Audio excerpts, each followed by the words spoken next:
Hey guys, it's me, Amaterasu, back with another video, part 2 of The Hope of the Senju Clan, aka, What if Naruto was a Senju? Well anyways, roll the intro. Hey Ross, sauce it up.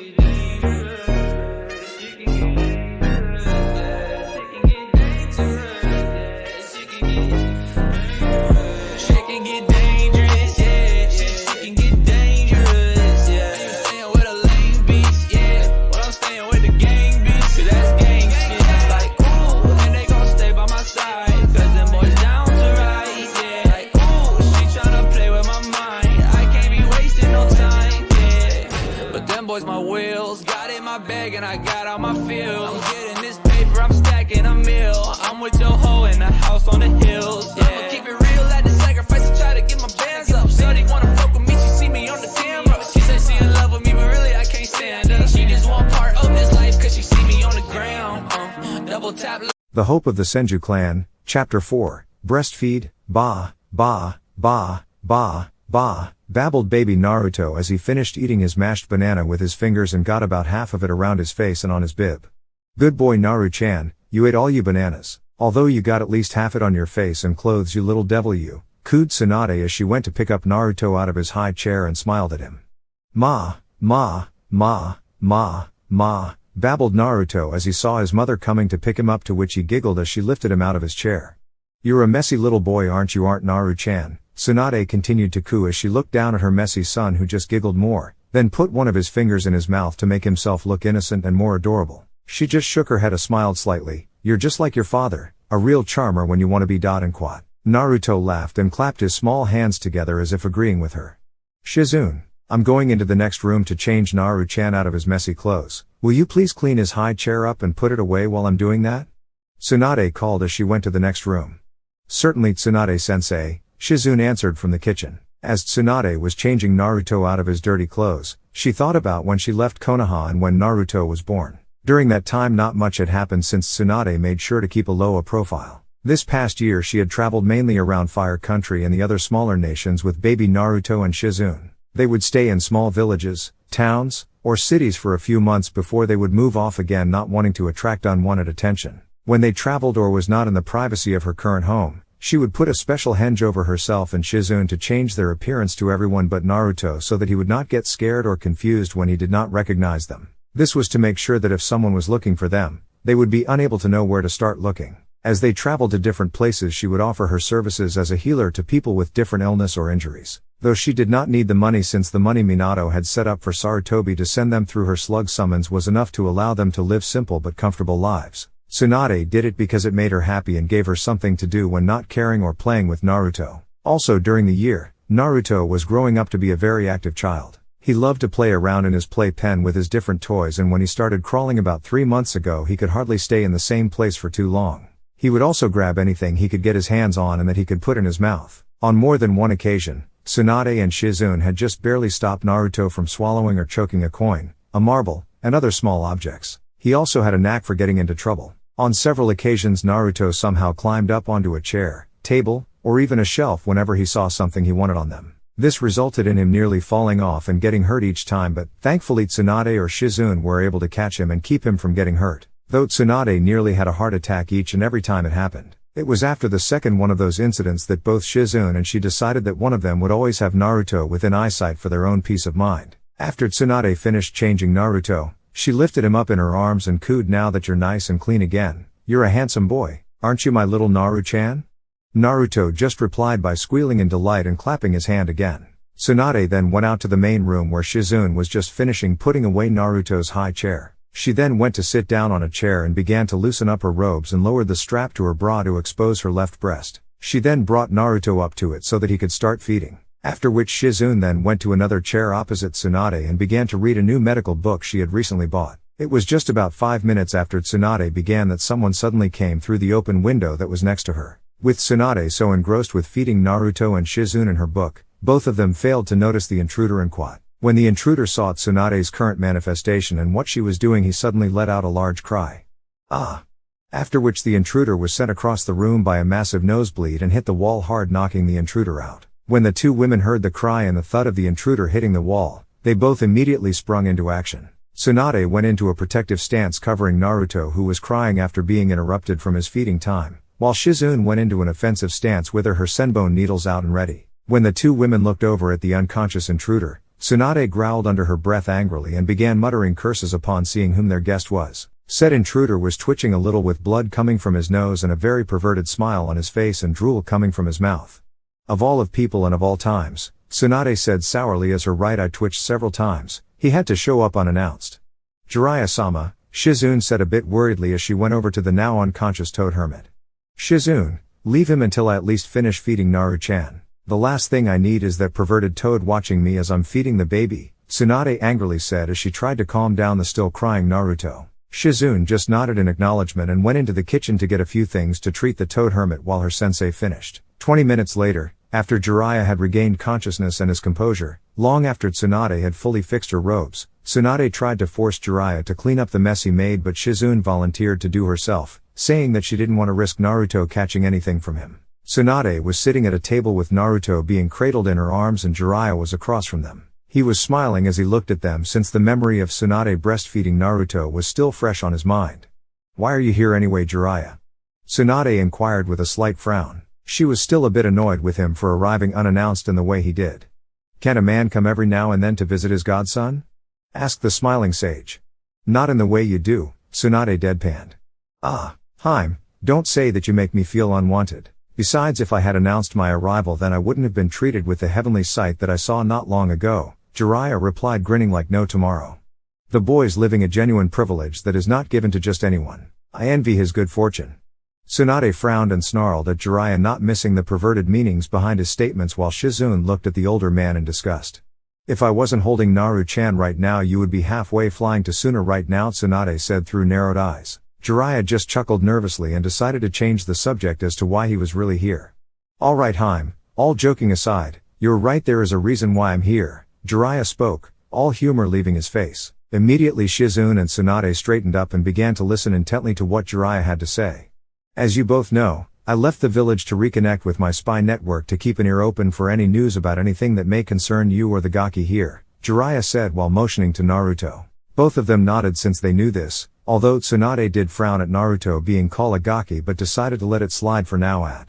Currently the other villages are watching Konoha closely to see how badly the military strength was hit during the Kyuubi attack and the loss of Minato. Thankfully Sensei's been able to keep the other villages in the dark about how badly Konoha was hurt, so as far as the other villages are concerned Konoha is still strong. Plus, Konoha's alliance with Suna is also another thing to make the other villages hesitant to try anything. "So I don't believe that they'll try to attack the village," Jiraiya informed, to which Tsunade just nodded for him to continue.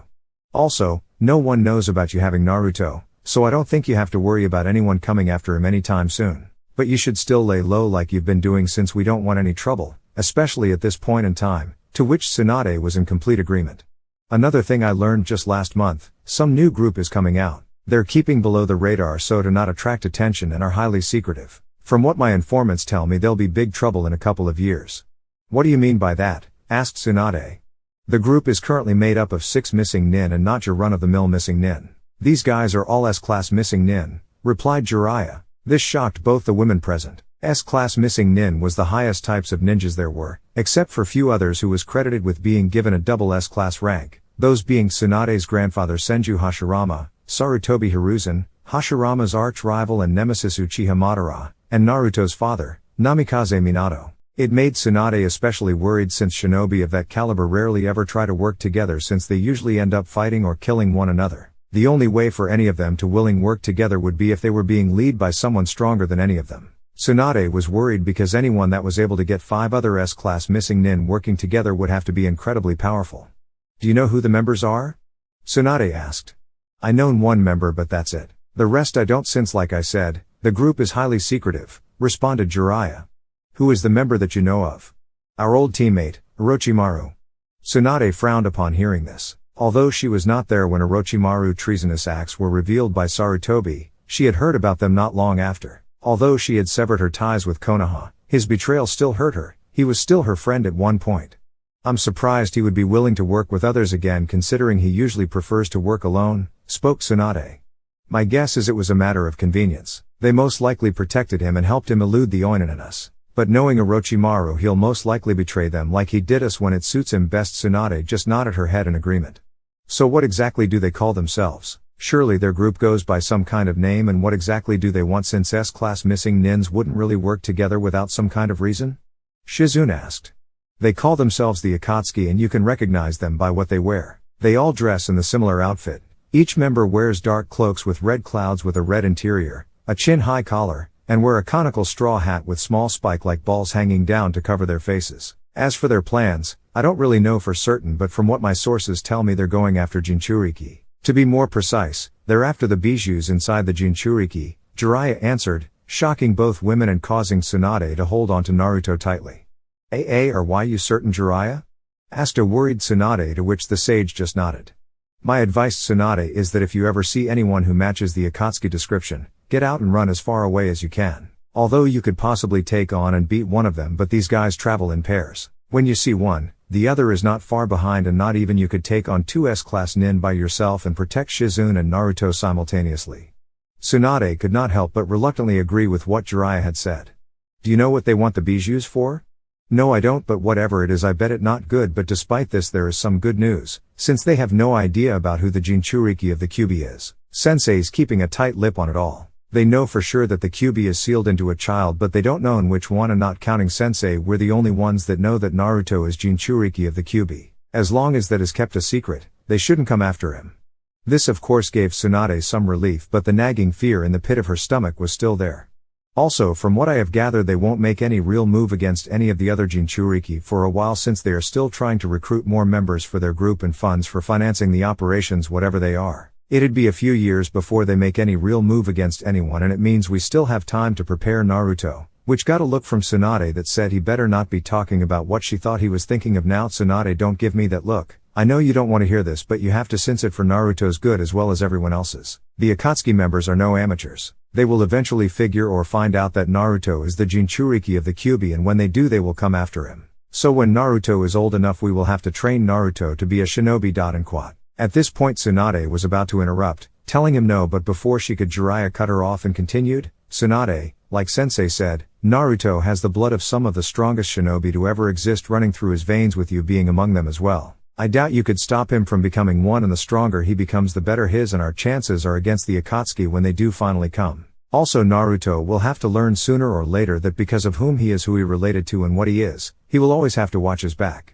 There will always be those who will want to either use or destroy him because of what he may one day become, said Jiraiya with finality. After Jiraiya finished speaking, Tsunade remained quiet and just looked down at her son, who had finally stopped squirming and was falling asleep in her arms. As she did, she found herself silently cursing Minato for the 1000th time for turning her son into a Jinchuriki. After several minutes of just looking down at her sleeping son, Tsunade finally looked back up at Jiraiya. When she did, Jiraiya saw a look of determination in her eyes that he had not seen in many years. If that's the case, then so be it. When he is old enough, we will both train him. If any of these Akatsuki bastards try and take my son from me, they will have to go through me first, and they will find out firsthand why I am a Sannin, said Tsunade with a fire of determination in her eyes. Jiraiya saw this and just smiled and nodded. He could see that the love she had for Naruto and her maternal instincts to protect her child had reignited Tsunade's fighting spirit, one that he thought had long been extinguished. Shizune herself also made a silent vow as well to help with Naruto's training. Although she was not as strong or knowledgeable as either Jiraiya or Tsunade, she would help to protect her godson in whatever way she could.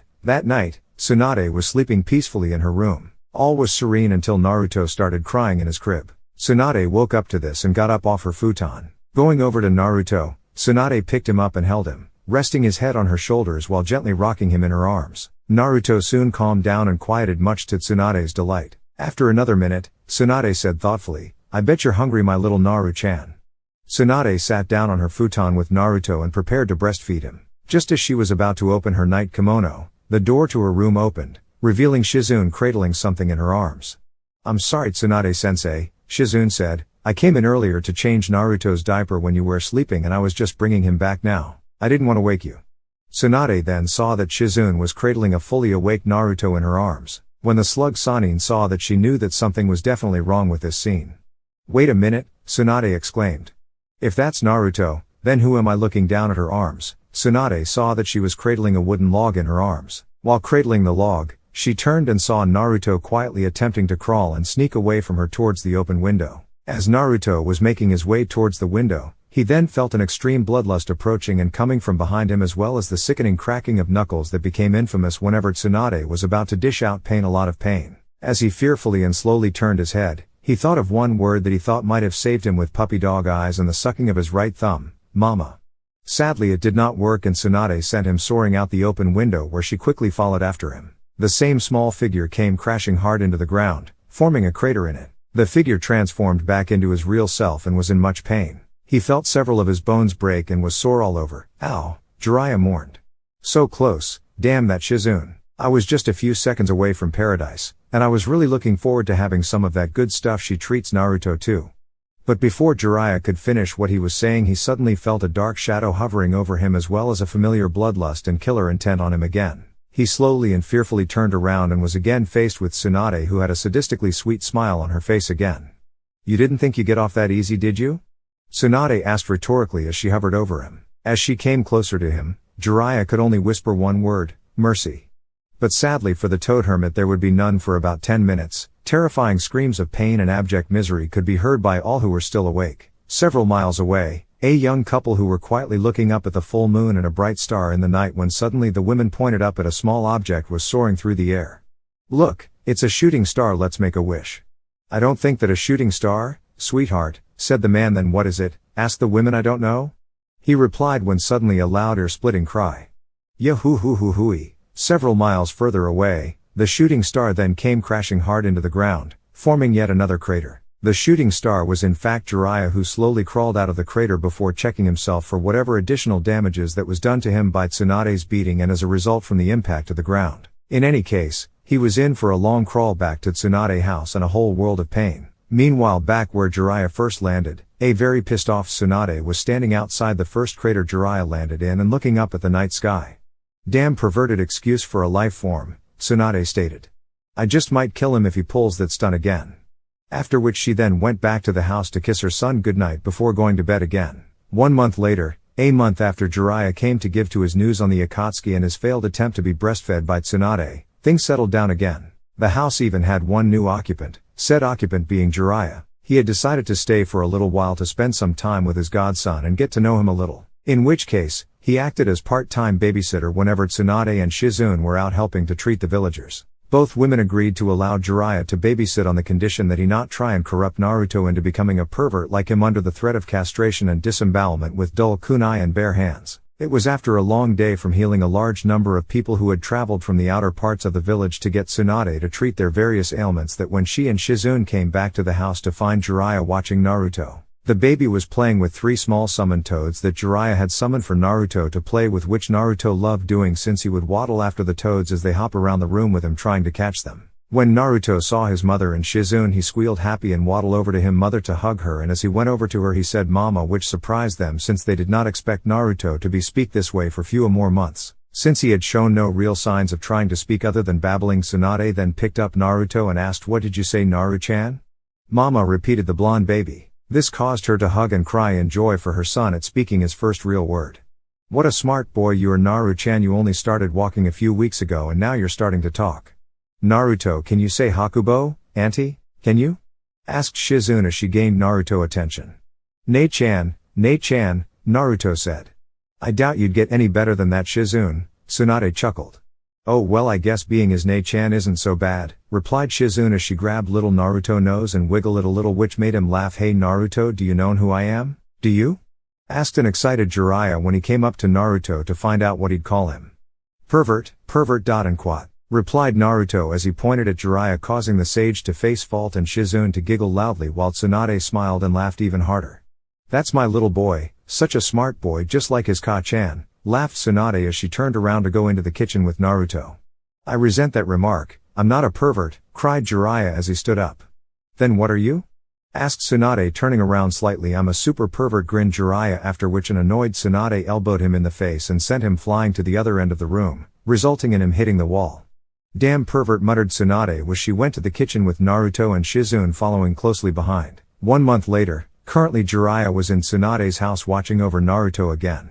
Tsunade and Shizune had gone out to a small farm several miles out of the village to help the daughter of the farmer who was severely ill and in need of treatment. As he was watching Naruto, he was also trying to come up with new ideas for his latest book, but unfortunately he was having a severe case of writer's block. After a while he decided to take a walk around the village since he thought that the fresh air and exercise would do him good and re-energize his writer's imagination. As he walked around the streets of the town carrying Naruto, many young girls and women came over to him when they saw him carrying him. They started to surround them, commenting on how cute he was and adorable his whisker marks made him. Soon enough Jiraiya quickly realized that Naruto was a babe magnet and began cursing himself for not thinking of the sooner. After the women that had surrounded him and Naruto left, Jiraiya quickly ran to the village hot springs entrance where he knew that most women came out at this time to go home for the night and quickly put his plan into action. When Jiraiya saw a group of women coming out of the hot springs, he quickly acted as though he was about to enter himself. Jiraiya began to hum when the women ran toward him, commenting on how cute Naruto was.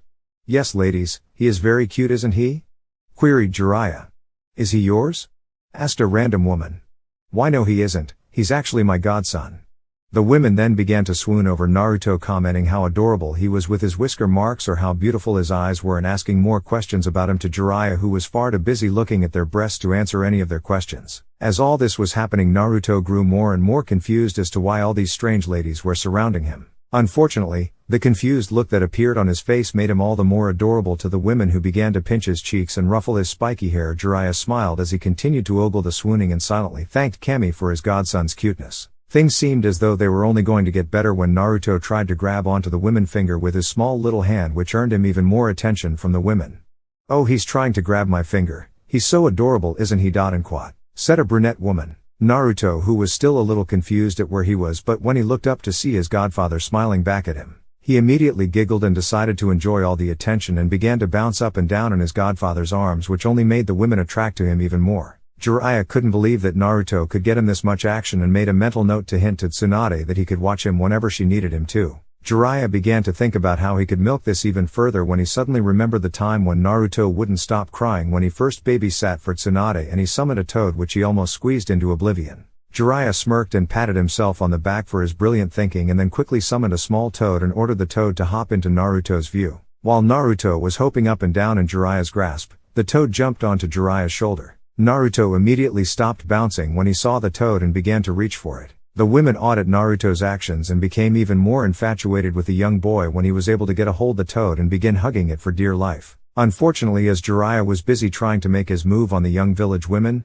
Tsunade and Shizune were entering the village after finishing with helping to treat the daughter of the farmer. They then decided to head for the hot spring to relax a little before returning home, since they believed that they deserved a little downtime after helping the young girl. When they were nearing the hot spring entrance, they saw a large group of women surrounding a tall white-haired man with a small blonde-haired boy in his arms who was squeezing a poor toad to near death. Tsunade quickly realized that the blonde boy was her son and the tall white-haired man was Jiraiya. She then quickly realized that Jiraiya must have been using her son to attract women. When she realized this, one thing was on her mind: kill Jiraiya, slow and painfully. As Jiraiya was about to make a move on the women, he suddenly felt a sense of dread wash over him and realized that his teammate must be somewhere nearby. Jiraiya's fears were confirmed when he turned around and saw Tsunade stomping right towards him with a very angry Shizune right behind her. She too knew what Jiraiya was doing with her nephew/little brother/godson, and for once she would not try and calm Tsunade down. She would actually help her kill Jiraiya. "Hi Saya, what's up?" asked a very nervous Jiraiya.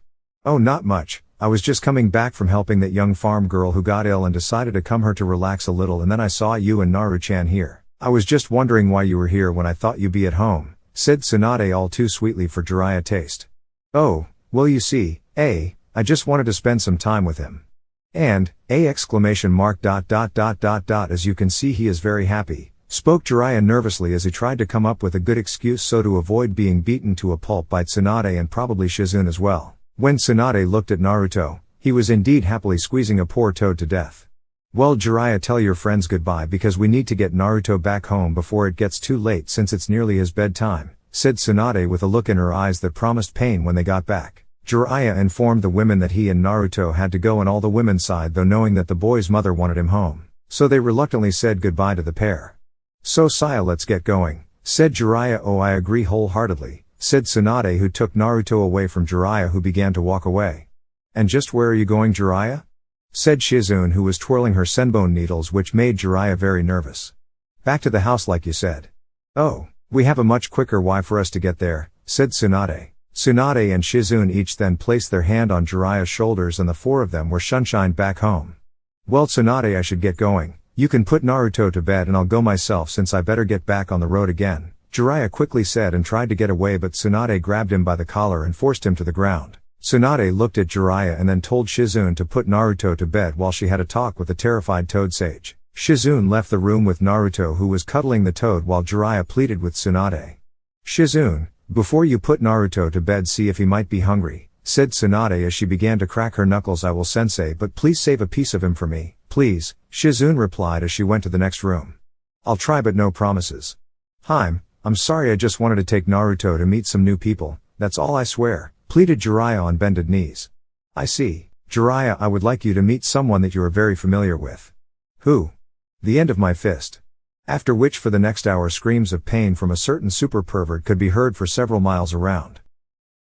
Chapter 5, Hidden Surprises. Currently sitting down on the porch of her new temporary home was Tsuan, drinking a small plate of sake. As he looked out to the trees near to her, she saw her son, 5-year-old son Naruto, whom she had been watching for the past 4 hours, running up and down the tree he had been climbing by channeling his chakra from his feet. Tsuan could not help but smirk at all the energy that her son had. Most kids his age wouldn't have enough chakra to go up even a quarter ways up the tree, let alone be able to channel their small chakra reserves to their feet and even try to walk up the tree. They had began Naruto training when he was 4 and slowly increased the training little by little. At first they only had him running, but soon after they started him to teach him to read and how to channel chakra, do different exercises and wear weights. It had been a trouble getting him to settle down enough so to teach him to read, since like when he was a baby Naruto was still a very active child who did not like to stay still long.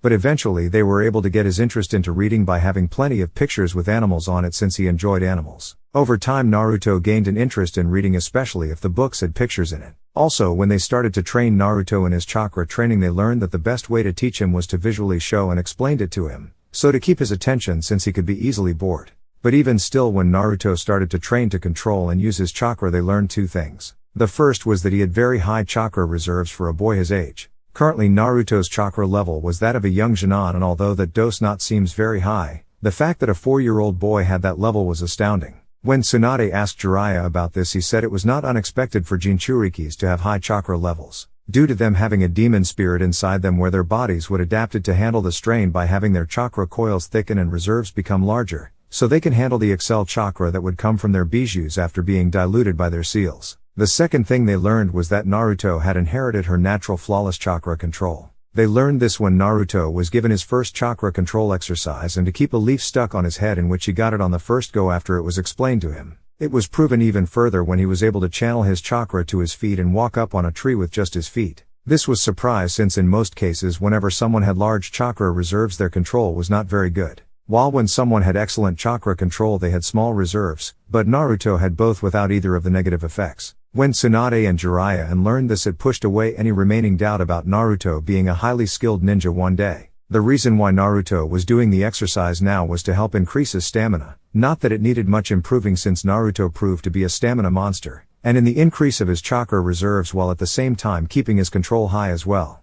Okay Naru-chan, that enough for today. Why don't you take a break for today, since you don't want to overexert yourself by training too much in quad, said Tsunade as she saw her son was getting tired. But Kachan, pant.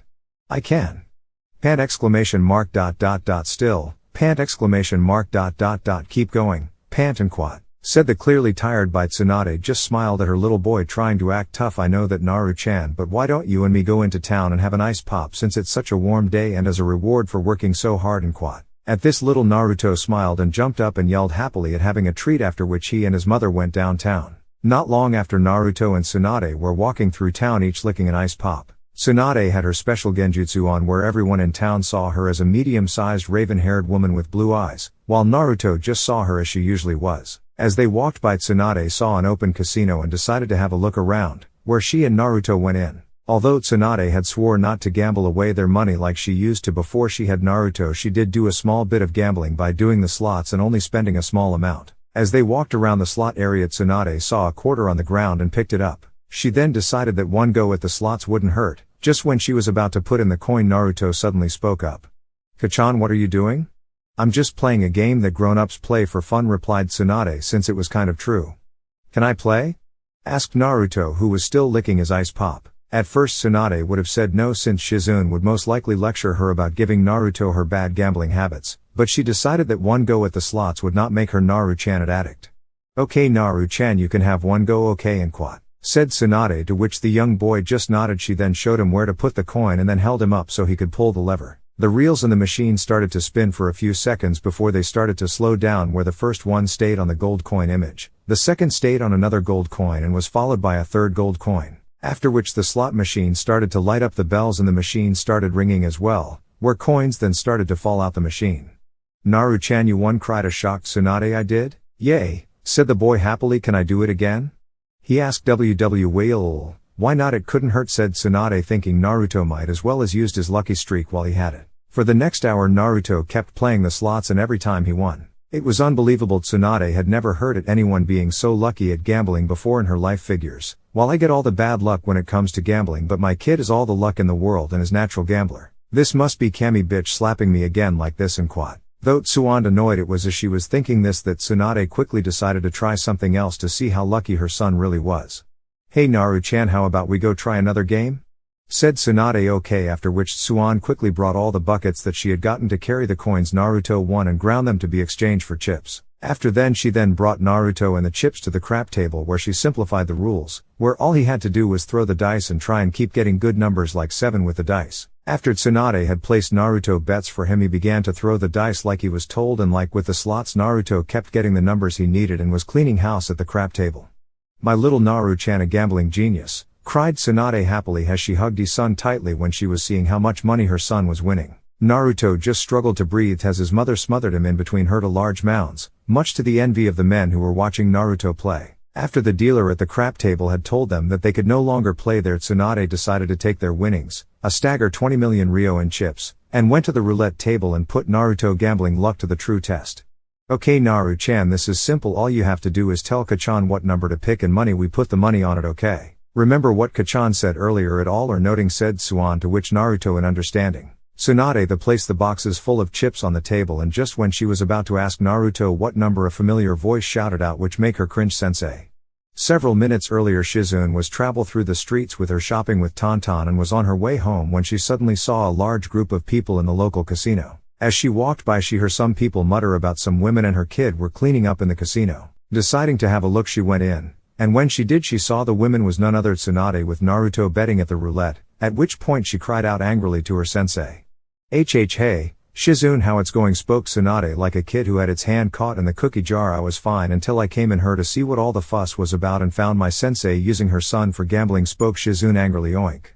cried Tonton angrily at her mistress. Hey now Shizune, calm down, it not like that, you see. After Naruto's training I decided to treat him to an ice pop, and when we saw the casino I came to have a look and I found a quarter on the floor. After that I was just going to have one go when Naru-chan said he wanted to and I let him, thinking it wouldn't do any harm. When he did play he kept whining and whining at the slots and then at the crap table. He a gambling genius and has more luck than a 4-leaf clover and quat," said Tsuan, trying to explain herself. "I don't what your reasons are you had no," said Shizune angrily before she was interrupted by Tsuan. "But he won over 20 million ryo already." "I don't care if he won," said Shizune before she stopped and spoke again. "TT 20 million ryo," to which Tsunade just nodded. Shizune was close to fainted when she heard this, but before she could the man at the roulette table spoke. "All bets are closed." One straight up bet, at which the two women turned to see that Naruto had made a bet by himself. "Naru-chan, what did you do?"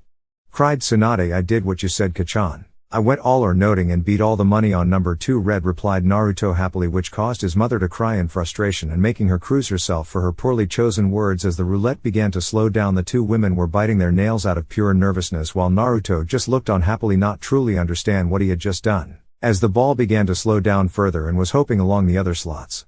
"I can't watch," cried Shizune as she closed her eyes as her nerves couldn't take the suspense, and was quickly joined by Tsunade as she too closed her eyes, along with Tonton who was lying down and using her hooves to cover her eyes. As Tsunade did she just saw the ball hoping into 00 black and thinking that they lost. Tsunade was ready to hear the man say the house won. But instead of that the man said 2 red player wins and has broken the bank. At this Tsunade popped open her eyes and saw that the ball had indeed landed on 2 red and it must have hopped out of 00 black rights when she closed her eyes and hopped into 2 red. Tsunade quickly raced over to her son and started to smother him in between her giant mounds again, much to the envy of the male population again, and cry at how happy she was and proud of her little gambling genius son. Shizune on the other hand just fainted, since when she heard that Naruto won she quickly calculated that on the odds of 36 to 1. Multiplying that to the 20 million that Naruto had won and bet in a single straight up bet, which added up to Naruto winning over 720 million ryo. After they had got all the winning they cashed out and sealed all the money into a scroll and quickly left. If they had stayed they would have seen the casino owner crying, since his casino was ruined now. When they got home, Shizune berated Tsunade for taking Naruto and having him gamble for her, and told her that she was forbidden to take Naruto to a casino ever again, much to Tsunade's annoyance. She also had the money that Naruto won sent to Sarutobi so he could put it in Namikaze account, since the money was his since he won it all. Although Tsunade did cry at the loss of all the money and all the things she could buy with it. Konoha the next day, currently sitting at his desk, the Sandaime Hokage was reading Jiraiya's newest book Icha Violence, since today was one of the few days that he had no paperwork. As he was reading there was a sudden poof, and when he looked away from his book he saw one of Suan's slug summons on his table with a scroll on its back. "Greeting Hokage-sama, I have a message from Shizune-san and Quat," spoke the small slug. "What you that message be then?" "She would like you to put the money in this scroll into the Namikaze family account." "If I may ask, how much is in this scroll?" asked the old cage as he took the scroll. 720 million ryo and Quat, replied the slug summon plainly. "Okay, that's 720 miles, said Sarutobi as he was about to stand up, when he suddenly realized what he heard and fell down on the ground with pure shock. He quickly stood up and looked directly at the slug summon and shouted, "How the hell did they get 720 million ryo? Young Master Naruto won it all when Tsuan-sama took him to a local casino in Quat," replied the slug summon. "She took a 5-year-old boy to a casino and he won over 720 million ryo by himself in Quat," replied Sarutobi in disbelief, to which the summon only nodded. "What the hell is she teaching that boy?" sighed the old man, who was now trying to think how he was going to explain this massive input of money to the bank manger, let alone Saiwa Genji, the man who manages the Namikaze accounts businesses. After which the summon just left and the old Hokage got out of his seat to go to the bank, and as he did he could not help but chuckle a little. "It seems that young Naruto has not inherited you bad luck at gambling, Tsunade. In fact he has the direct opposite in terms of gambling in you. I look forward to what other surprises young Naruto will have for us when he comes to Konoha." Though Sarutobi 1 month later, currently Tsunade was sitting in the living room reading a medical book in her new house, since they had to move out of the last town they were in, due to the fact that a 5-year-old kid winning 720 million ryo kind of draws attention to you. As Tsuan read the book she could not but sigh, since today was her birthday and the only one who remembered it was Shizune, who got her this book. Although she was grateful for the book and that Shizune remembered her birthday, she was still a bit down since Shizune was the only one who remembered. Hence it would have been nice for someone else to remember and get her something like a nice bottle of sake, chocolates or flowers even. Just as Tsuan was about to continue to read her book she suddenly heard a shout. "Kachan! Kachan, where are you?" cried Naruto. "I'm in here, Naru-chan." "What wrong?" answered Tsunade. When Tsunade answered, Naruto quickly ran across the corner to enter the living. When Tsuan saw Naruto she also saw him carrying a small Pruna Cerulata bonsai tree in a small flower pot. "Here, Kachan, happy birthday," said Naruto, holding the small bonsai tree to his mother. At first when Tsunade saw the small tree she did not know what to say, but she soon got over her surprise and took the bonsai tree from her son and looked at it. The small tree had smooth bark with pink and with cherry blossom flowers surrounding its small branches. All in all it was a very beautifully tree. Tsunade then began to get teary-eyed and quickly put down the bonsai tree and then grabbed Naruto into a smothering hug, to which the poor boy could barely breath. "Thank you, Naru-chan, this is the best gift I've ever gotten," said Tsunade as she hugged her son tightly, who despite being nearly crushed to death by his mother smiled and making his mother happy. After a few minutes Tsunade let go of Naruto and put her bonsai tree on the windowsill, after which she then turned to her son. "Naru-chan, who told you it was my birthday was today?" asked Tsunade, since she knew Naruto could not have known it and someone must have told him and she had a guess who. "Shizune-chan told me last week in Quat," answered Naruto, confirming what Tsunade guessed. "And did she give you to the tree to me as a present?" asked Tsunade, since she suspected that this was Shizune's way of cheering her up a bit, but to her surprise Naruto shook his head. "No, I got it myself in Quat," answered Naruto. "Then did she give you the money or it in Quat?" she asked, since with the small little bit of pocket money she gave Naruto a week, she knew he did not have enough money to buy it himself, but to her surprise Naruto shook his head again. "No, I grew it," replied Naruto. This of course confused Tsunade, but then frowned. "Naru-chan, now don't lie to me." "But I'm not, I did grow it myself in Quat," said the boy. "Naru-chan, I know full well that you can't grow a tree like that in just 1 week in Quat," replied Tsunade, frowning more since she did not like her son lying to her. "But I did, Kachan, I really did. I tried doing it all week by myself when I bought seeds for it from the flower lady with the pocket money I had, and I finally got it a little while ago in Quat," said the boy earnestly, since he did not like being called a liar or having his mother angry at him. Then show me, Naru-chan, said Tsunade as she folded her arms, since she did not really believe him. Naruto then nodded and led his mother outside, where he then took out a seed packet for the bonsai tree from his pocket shorts, after which he then dug a small hole in the ground and put the seed into it, after which he then covered it with the soil he had dug out when making the hole, after which he then put both his hands over the spot he put the seed in and then started to channel his chakra into the ground where the seed was. What happened next made Tsunade go wide-eyed and start gapping like a fish out of water, since as Naruto was channeling his chakra, a small sapling appeared between Naruto's hands and started to grow bigger and bigger until Naruto stopped, where once he had and stepped away. Tsunade saw a small but fully grown and equally lovely Pruna Cerulata bonsai tree standing next to him. NN Naru-chan, how on earth, did you do that, said the stunned Suan. Shizune-chan told me about how great-grandfather Hashirama could grow big giant trees with just his chakra. I tried that, but I couldn't get it, so I bought some seeds and used my chakra to make it grow bigger. It took me a few days, but I was able to do it today, and once I did, I came to give you your gift and quat, said Naruto as if it was noting and did not truly realize what he had done. When Naruto finished explaining, Tsunade just continued to gap. Makuten. Naruto has the power to use Makuten, but how? That ability was lost when Hashirama Ojisan died, and no one in our clan has ever been able to use ability since. So how is Naruto able to do it? Does it have something to do with the QB? I need to get Jiraiya here and now though, Tsuande, after which she quickly put on a happy face. I see, Naru-chan, that a very nice trick you learned by yourself. Why don't we go inside now and have a nice bowl of ramen? Okay. Yeah, ramen, cried Naruto, happy since he loved ramen. Naruto wouldn't be Naruto without his love for ramen. Oh, and Naru-chan, let's keep your little trick our little secret for now, okay, said Tsunade. Okay, said Naruto, not really understanding, after which he and his mother with inside a few days later. After a few days since the incident with Naruto using Makuten, Tsunade was able to make contact with Jiraiya through her summons and told him that she needed to speak to him imminently. Soon after, Jiraiya arrived in the town that they were staying in and came through the window right when Tsuande, Naruto and Shizune along with Tonton were finishing lunch. When Jiraiya entered the room, he was quickly covered in smoke, after which once it lifted they could say he was standing on a medium-sized toad. Listen up, you chicks, open up your beady little eyes and take a good look. Behold the divine ninja Jiraiya, spoke Jiraiya as he was doing his introduction dance, but before he could finish, Naruto spoke up. Haya Uro Senin. This caused Jiraiya to lose his balance and fall flat on his face in front of them. This in turn caused everyone to burst out laughing at Jiraiya's expense. I told you, brat, stop calling me that, whined Jiraiya at his wounded pride since his cool introduction dance was ruined by Naruto outburst. But why? Both Kachan and Ni-chan say that you're a pervert, and you said it yourself, you are a pervert and you are a Senin, so that means you're Uro Senin and quat, said Naruto. He got you there, pervert, chuckled Tsunade, while Shizune giggled and Tonton oinked in agreement. I'm not a pervert, I'm a super pervert, cried Jiraiya, and he did a ridiculous looking pose which caused everyone else to have a large sweat drop behind their heads. Jiraiya then decided to change the subject from him and to why Tsunade had wanted to speak to him so badly. So Haim, what is so urgent that you needed to see me so quickly, asked Jiraiya. Naru-chan, can you show Uro Senin your little trick, asked Tsunade, who was smirking at Jiraiya indignant yell.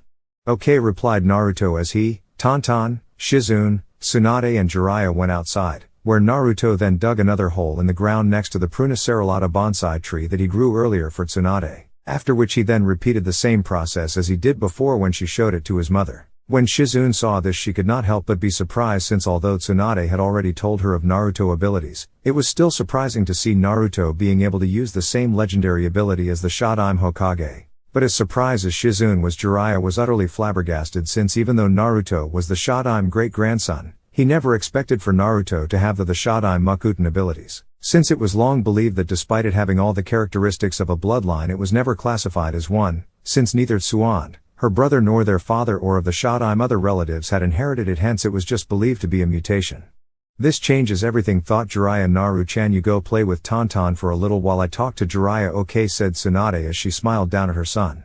Okay, Kasen, come on Tonton, let's play tag and you're it, said Naruto as he ran off. Tonton just went oink and went off to play with Naruto. When Naruto and Tonton had left, Tsunade then turned to Jiraiya with a serious look on her face. You can see why I wanted to talk to you immediately, said Tsunade, and turned to face Jiraiya, who had an equally serious face and just nodded on what Tsunade had said since he was in deep thought. Jiraiya, is this an effect of the Kyuubi being inside Naruto, asked Tsunade. No, I don't believe so, since although there has never been a Jinchuriki for the Kyuubi before, I'm still certain that isn't a side effect of Naruto having the Kyuubi inside of him, since it doesn't match the abilities that the Kyuubi is known to have. Although Jinchurikis are each given special abilities by their bijus, for example the Ichibi no Shukaku Jinchurikis always have the ability to control and manipulate sand. But in Naruto's case no, since the Kyuubi abilities have no connection to nature or Makuten but your clan dose, hence I believe Naruto has just reawakened the Makuten ability.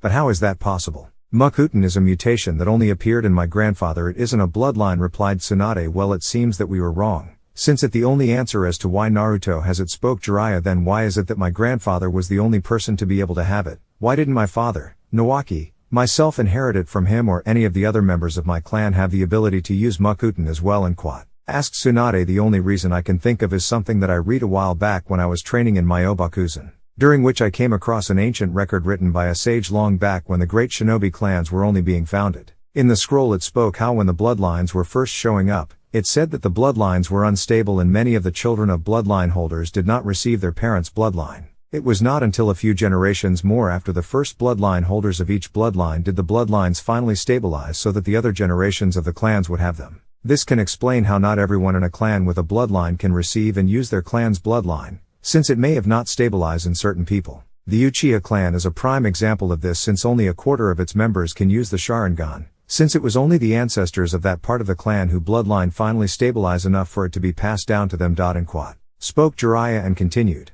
My guess is that your grandfather was the first person to be born with the Makuten ability, and like with the first bloodline users, the Makuten bloodline was too unstable to be passed on to his descendants like your father, your brother and Tsunade. But it seems that the Makuten ability has finally stabilized with Naruto, hence why he's the one to have it. And quat, finished Jiraiya. Tsunade just nodded since it made sense, and as a medic she knew a lot about genetics, and how some genetic traits are not always inherited by everyone in a family or clan, especially if certain genes were unstable.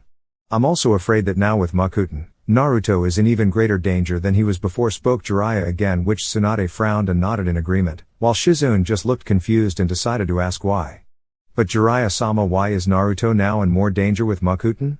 The reason is because when word reaches the other villages and certain organizations like the Akatsuki, they will come after Naruto, since he would be very useful to the Akatsuki, with his Makuten powers, especially if he is properly trained in it. He could help the Akatsuki greatly by subduing the other Jinchurikis, by using his Makuten powers to suppress their Biju's powers, making them easier for the Akatsuki to capture them. Not to mention other villages would want him to use him as a weapon to use against other Jinchurikis, since the power of the Shodaime Makuten is well known by all, where it could match even the Sharingan in terms of powers and certain special abilities. They would want it even more if I'm right about the Makuten finally stabilizing and becoming an official bloodline where Naruto could pass it on to his future children. In which case they would use him as a breeder to make entire clan of Makuten users, where they would have an entire clan with the power to suppress bijus and controls them. Something that many villages would stop at noting to have, and if they could not have it they would have Naruto killed to keep others from having that kind of power.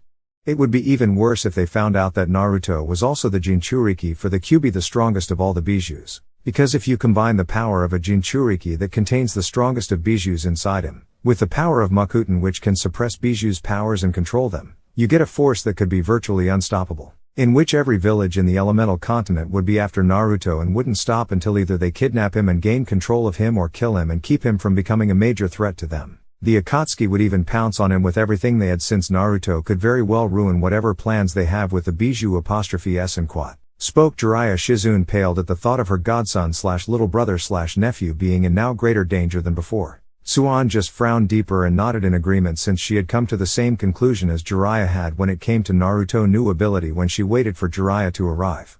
So what do we do now? And quat, asked Shizune. We have to increase and speed up Naruto's training more than ever now, since in a couple of years Naruto will need to be as strong as he can be to fight off enemies that will be coming after him sooner or later. And quat, said Jiraiya. Should we inform the Sandaime Hokage about Naruto having Makuten? Said Shizune. No, we keep him in the dark about it, since the fewer people know about this the better, since there might be a chance that someone like Danzo could intercept the message or somehow learn about it if we tell Sensei. Beside, when Naruto does eventually reveal that he is Makuten to the village, Sensei will have the excuse of not knowing and he wouldn't have to deal with Danzo or his supporters on the council, trying to usurp his position over how he didn't inform them about Naruto abilities. And quat, said Jiraiya. Do we really have to reveal Naru-chan abilities to village? Jiraiya, can't we just keep it secret? Asked Suan. We have no choice, Haim. Naruto will need to learn properly control and master his Makuten abilities if he's going to stand a chance in the future. We can help him as best as we can, but still he won't be able to fully master or control his Makuten abilities unless he gets proper training in it. And quat, answered Jiraiya. But how can he get training there? Naru-chan is the only Makuten user in the entire world, said Tsunade. I'm afraid that's where you're wrong, Heim. There is one other, answered Jiraiya with a slight sigh. What? Jiraiya, you're not making any sense. Other than Naru-chan, my grandfather was the only other user to be able to use Makuten, and he dead and quat. Replied Suan. There is one other, said Jiraiya. Who?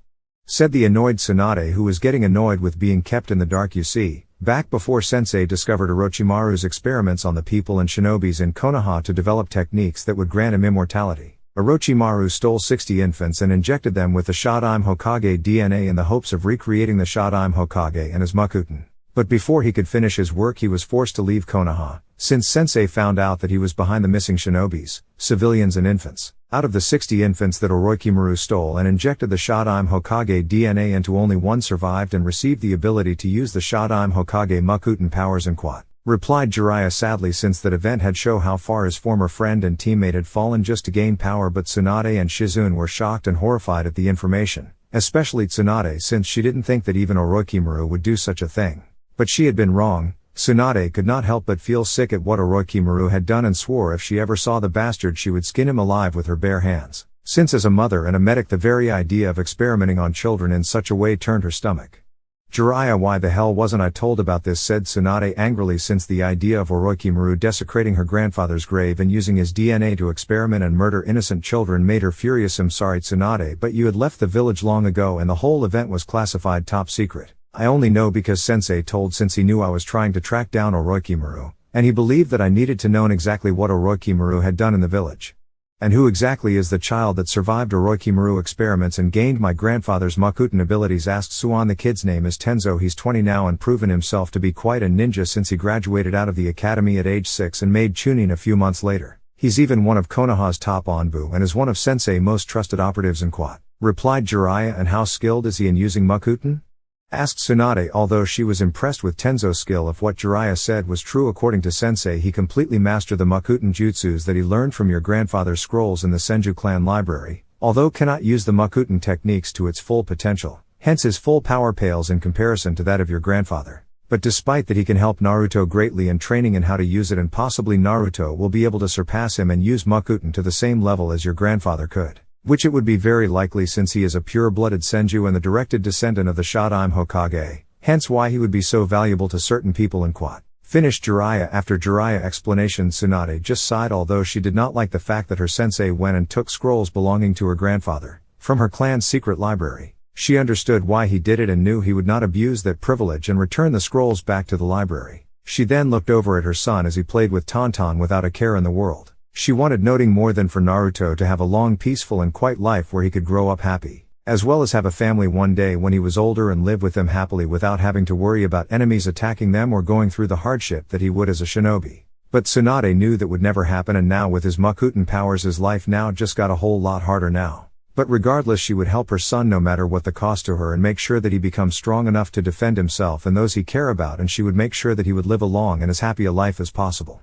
I hope I can count on your help when training Jiraiya, because he's going to need all the help he can get in quat. Said Suan. Of course I do whatever I can, since I swore to Minato that I would train the boy when the time came in quat. Answered Jiraiya. I will help too, Tsuan sensei, and even though I might not be as much help to him as you both, but I will help Naruto in any way I can in quat. Spoke Shizune. Thank you Shizune, I knew I could count on you in quat. Said Tsunade. So when should we start? Asked Jiraiya. We start tomorrow. We'll let him have today off, since he's not going to have much time to be a kid for a while, and he might as well enjoy it when he can in quat. Said Tsunade, to which both Jiraiya and Shizune nodded and watched Naruto play with Tauntaun along with Tsunade. 2 months later, ever since Naruto revealed to Tsunade and Jiraiya that he had inherited his great-grandfather Makuten ability, Naruto was trained even harder than he was before. Tsunade helped him with his chakra control exercises, not that he needed much help since he had inherited her natural flawless chakra control, where he was now walking on water and was balancing small tin objects like a dull kunai on the tips of his fingers. She also helped Naruto with his physical training, where she increased his weight little by little and had him do lots of running and different exercises. Tsunade also planned to help Naruto with his fighting skills, where when he was a bit older she would put him through her special dodge training,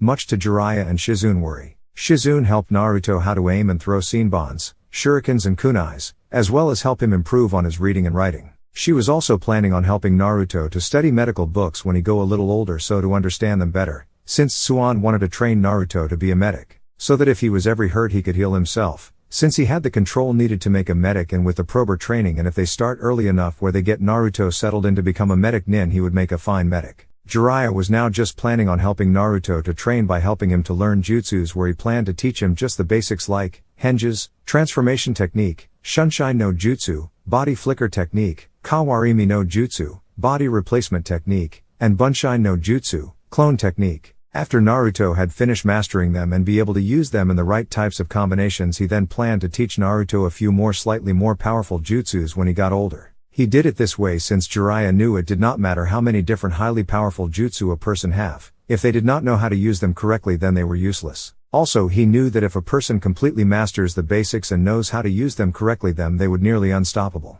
Jiraiya also planned that when Naruto got a little older, he would teach him Fuinjutsu, and with any luck the kid would be like his old man and be a genius at it. It was at this time now that Jiraiya had arrived on Naruto's 6th birthday to see Naruto and start to train him in jutsus. But when he arrived, he found out that Naruto wasn't training today. Instead, he had the day off, and was celebrating his birthday with Shizune, Tonton and his mother. When Jiraiya arrived at the house, he found Tsunade and Shizune together at the house cleaning up after their little celebration of Naruto birthday. When he asked where Naruto was, they told him that he was out in the backyard playing with Tonton again, with his new toy kuni and ninja mask that he got from Shizune and his new ninja teddy that he got from Tsunade. When Jiraiya went out, he saw Naruto was playing ninja with Tonton, where he was chasing Tonton around with his ninja mask on and carrying him toy kunai and ninja teddy with him. "Hey brat, happy birthday," cried Jiraiya, getting Naruto attention. When Naruto heard him, he turned to see Jiraiya weaving and smiling at him. He took off his mask and ran over to Jiraiya. As Naruto was wearing a small white short sleeve shirt with a spiral design on its front and wore blue shorts. Naruto had also changed a bit from in the last 2 months. He had grown a little bigger, and his whisker birthmarks that he had gotten when the Kyuubi was sealed into him were gone. Jiraiya theorized that when Naruto's awakened his Makuten bloodline, his bloodline negated the physical effects that the Kyuubi had on his body, since the Makuten power did suppress Bijou chakra. "Oh hey Uro Senin," this of course caused Jiraiya to face fall down onto the ground, but he quickly got up and started to yell at Naruto. "Damn it brat, I told you not to call me that and quat," cried the Toad Hermit. "But why, it true and it's fun," giggled Naruto, while Jiraiya just mumbled about youngest today showing no respect to their elders. "So Uro Senin," causing Jiraiya to twitch his eyebrows in annoyance, "did you come to play ninja with me?" asked the young blonde. "Sorry to say brat, but no I didn't. I came to tell you that I'm going to staying with you, Shizune and your mom for a little while again, since I'm going to help you in your training and quat," said Jiraiya. "Oh, and what are you going to be training me in, Uro Senin?" asked the boy, since Naruto did not mind doing training since he found it fun. "I'm going to be training you in jutsu," said Jiraiya, which caused the young boy to start shouting in excitement, since he had wanted to learn cool new jutsus but his mother wouldn't teach him any. "So what are you going to teach me? Huh? Huh? Huh? Is it going to be some super cool water jutsu like Great Uncle Tobirama? Or a jutsu that will let grow big gigantic trees like Great Grandfather Hashirama?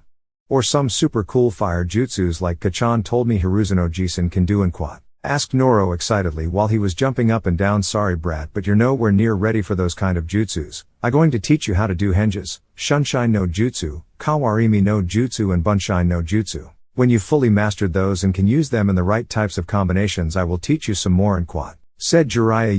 Whined Naruto, since he had wanted to learn loads of cool jutsus. "Now I was going to teach you how to do Shunshin no jutsu, but since it's your birthday we're going to leave that till tomorrow, since your mom told me that you have the day off today," said Jiraiya. "Oh I," said Naruto, since he was still down about not learning any super cool jutsus. "Hey brat, don't be so down, I got a present for you," said Jiraiya, which caused the boy to smile immediately, since every kid likes getting presents here, said Jiraiya, taking a small brown paper package wrapped with twine out of his robe and handed it to Naruto. "Thanks Uro Senin," said the boy, taking the package, and ignored the grumbling from Jiraiya about youngest today. "Now enjoy brat. I see you later. I have to met some who helping me with my research for my next book," said Jiraiya as he giggled perversely. "Research? What that, and can I come?" asked Naruto, since he did not understand, and though it might be fun. "Sorry brat, you can't grow up stuff, maybe next time when you're older," said Jiraiya quickly, since even he had morals when it comes to taking little kids with him on his research. Besides, he knew that if did something like that, Tsunade would beat him within an inch of his life and have her slug summon Katsuyu melt off his balls with her acid. "Okay," replied Naruto as we went off to open his present. While Jiraiya shunshined away 10 minutes later in town, Jiraiya was in a small alley near the town local hot spring waiting for the person he had arranged to meet her. Soon enough, a young short brown-haired man with brown eyes and wearing a white shirt and trousers came out of the entrance of the hot spring, and quickly ran over to the small alleyway that Jiraiya was waiting in. "So did you get them?" Asked Jiraiya eagerly. Yay, I got them, but I nearly caught a few times when I was taking the photos, said the man, holding up over 3 dozen photos of different young girls and women in the hot spring, wearing nothing but towels or nothing at all. The young man who took the photos was a towel boy who worked in the hot springs collecting the towels of the women after they had finished in the hot springs and gotten dress. Jiraiya had met the boy when he was in the town on his way to Tsunade house and quickly learned that the young man was a fan of his books, and he also learned that he worked in the local hot springs. So naturally Jiraiya made a deal with the young man where in return for a little payoff the boy would take photos of all the different young and attractive ladies who went into the hot spring for Jiraiya. Jiraiya quickly grabbed the photos and started to look through them. He then began to grin perversely and developed a large nosebleed and began to drool a little. The young man coughed loudly to get Jiraiya attention away from the photos and onto him. I believe Jiraiya-sama, you owe me something, since I held up my end of the deal and quat. Spoke the young man. You're right, I do, said Jiraiya as he then quickly took out another small brown paper package wrapped with twine and handed it to the young man, who took it eagerly and began to quickly rip open the package. Pleasure doing business with you, said Jiraiya as he began to walk away and look back at the photos, thinking about all the different types of inspiration these photos would give him. But before he could fully walk away, he was stopped by a sudden cry from the young man. Is this some kind of joke? Cried the young man angrily. What are you talking about? Asked Jiraiya as he turned back to the man. I mean, this isn't what we agreed upon, said the man, holding up a book to Jiraiya. Face the book. Read. The Tale of the Utterly Gutsy Shinobi. Wait a minute, this is the book I gave Naruto for his birthday, but if this is it, then that means the book I gave Naruto was. Oh dear sweet Kami, no, thought Jiraiya in his mind as he realized what he had done, and quickly snatched the book from the man and ran with a speed that would make Guy look slow even without his weights, all the while ignoring the angry cries of the young man about noting giving him what they had agreed upon. Several minutes later at Tsunade home, as this was happening, Tsunade was sitting down and was about to get ready for a nice nap, while Shizune was finishing cleaning up in the kitchen and Tonton was lying down next to the chair she was sitting on. But before she could fully settle down, she suddenly heard a cry. Kachan, Kachan, where are you, Kachan? After which Naruto then came into the living room carrying a book in his hand. What's wrong, Naru-chan? Asked Tsunade. Uro-sen gave me this book for my birthday, but I can't read it very well since there are lots of words on it that I can't understand, and the pictures of full of people doing funny things together and quat. Said the boy. Well, come over here, Naru-chan, and I read you the story and quat. Said Tsunade as Naruto went over to her and sat on her lap, while she began to read the page that Naruto had left open for her to read. Katara began to dress the wounds that Shin had after his fight with the Dark Warrior Ashi. As she dressed his wound, Shin suddenly turned around and caressed her face gently with his large hand. As he did, Katara then began to caress his chest gently with her small gentle hand. As they began to feel one another's body, Shin then suddenly grabbed hold of her chin and kissed her deeply, pouring in all the passion he could muster and felt for her from the moment he first set eyes on her. At first Katara was caught by surprise by Shin's kiss, but she quickly got over it and began to kiss Shin with just as much passion as he was, and began to pour all her heart and emotions that she had into the kiss. As the kiss deepened, Shin began to explore Katara's body with his hands, where he then began to loosen her sash that was around her waist, after which he began to remove the upper portion of her kimono to reveal her. It was there that Tsunade stopped reading the book to her son and read it silently to herself of a minute or so, where she then realized what just she was about to read to her innocent baby. Tsunade then quickly skipped to a few pages ahead to where the pictures for the book were, and saw that what they were showing. She quickly covered her son's eyes so he could not see the images of the detail various adult images. Kachan, what wrong? Why aren't you reading the story? What's happening, and why won't you let me see the picture? Asked the boy as he squirmed in his mother's arm and tried to get her hands off from covering his eyes, but Tsunade would not allow it. Tsunade then quickly turned to the cover of the book to see exactly what Jiraiya had given her son for his birthday, and what she had been reading to him, although she had an idea what it was. When she turned the book, she read the cover, Icha Paradise, limited colored pictured edition, with author autograph, exactly what she had thought. That damn perverted excuse for a life form. I warned him what would happen to him if he tried to corrupt my Naru-chan and turn him into a pervert like him. When I get my hand on him, not even an entire army of medics will be able to heal him once I done with him, though Tsunade furiously as she thought all the different ways he could torture and kill a certain toad pervert she knew and thought about which would be the slowest and most painful way to torture and kill him. All the while as Tsunade was thinking of this, Naruto had finally gotten out of his mother hold and got her hands off his eyes. He tried to see the pictures in the book again but could not since his mother had closed the book. He then tried to get his mother attention, but she was too caught up in the different ways she would torture and kill Jiraiya to pay attention to him. And as if the heavens themselves were answering Tsunade's praise, Jiraiya suddenly appeared in the living.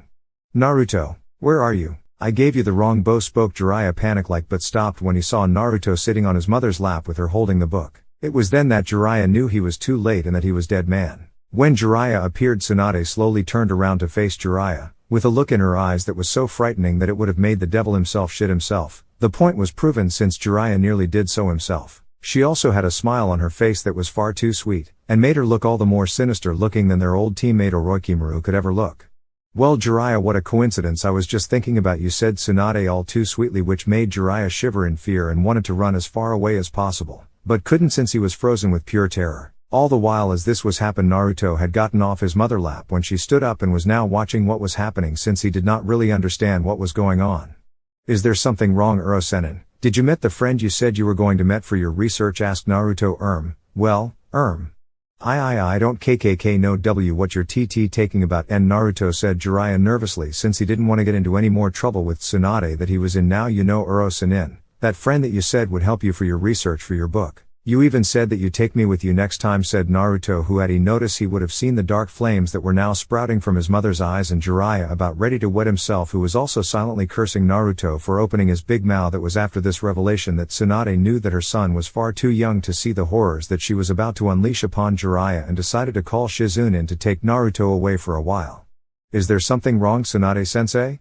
asked Shizune as she came out of the kitchen to see a petrified Jiraiya who was sweating profoundly, and a sinister-looking Tsunade with an all-too-sweet smile on her face.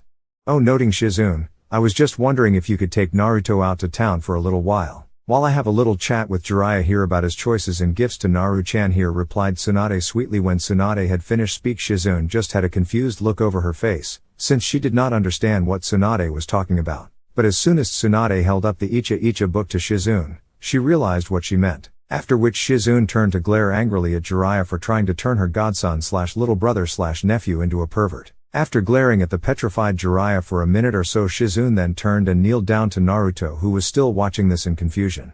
"Naru-chan, how about you and I going downtown and have some ramen at the restaurant in town?" At this, Naruto face immediately lit up with excitement at having his favorite food, since his mom told him he could only have ramen once a week, since she said it was good for him and that if he ate nothing but that then it would stunt his growth. Yay, ramen, cried Naruto happily and was about to go with Shizune when he stopped and turned to Jiraiya and his mother. "Uro-sennin, Kachan, aren't you coming with us?" asked the boy. Jiraiya, deciding that this was his best and only chance of escape, quickly came out of his petrified state. "Sure thing, Naruto, and the ramen will be on me," and spoke Jiraiya quickly and tired to run off to town so to avoid Tsunade beating. But before he could run away, Tsunade caught Jiraiya by the collar and kept him in place even despite the fact that he kept trying to run. But Tsunade's grip was iron tight and she just slammed Jiraiya down onto the floor hard.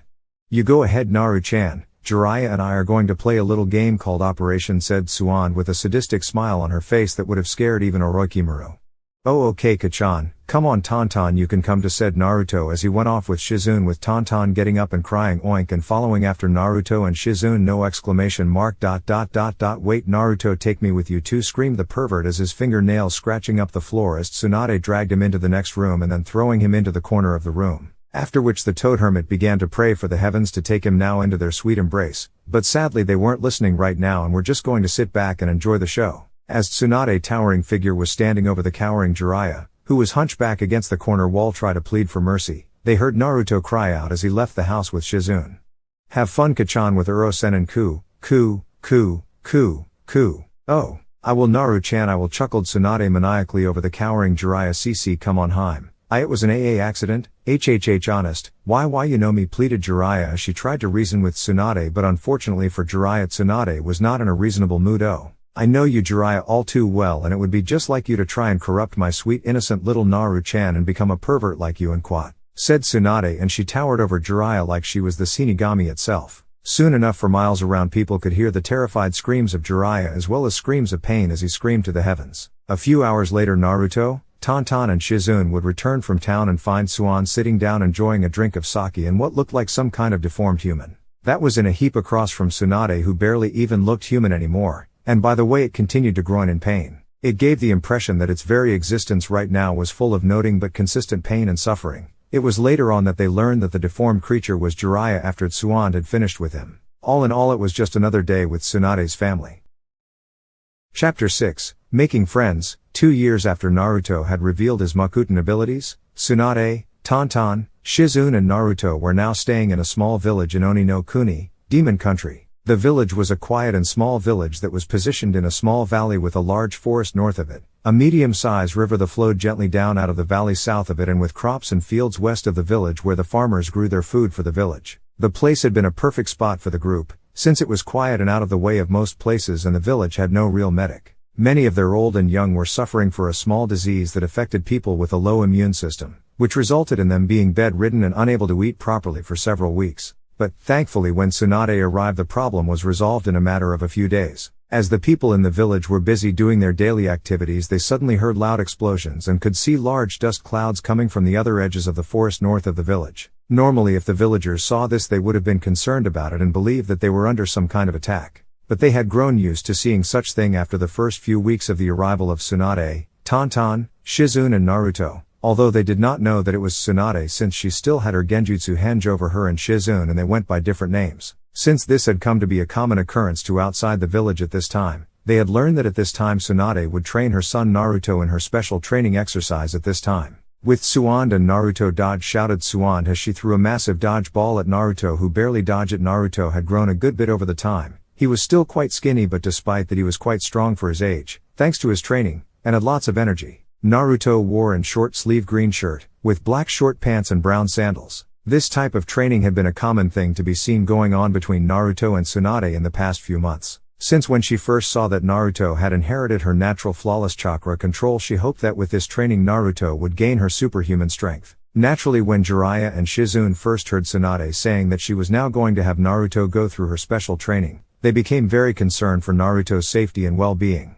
But fortunately, Naruto had two things going for him. One was that, thanks to his high stamina and all the running around that he did when he was younger, had given him excellent reflexes and good speed, for a kid his age, so that he could dodge the balls quickly without getting hit and not get tired from doing it for several hours. The other was the only real side effect that he got from having the Kyuubi inside of him. The Kyuubi had given him a quick healing factor, where Naruto could recover from chakra exhaustion very quickly, and most wounds he would heal within minutes if not a few hours, depending on how serious the wound was. This had helped Naruto greatly since it allowed him to survive Tsunade's training with little effect, especially when it came to taijutsu training with his mother. Since when Tsunade did taijutsu training with Naruto, she used her full power on Naruto, where he mainly dodge and try and counterattack at the same time, while wearing specially designed gravity weight seals that Jiraiya given him to wear most of the time. Needless to say, Naruto usually returned home with broken bones of a lot of bruises, but regardless of them, the training was working, since Naruto's speed was increasing dramatically and his taijutsu style was improved as well.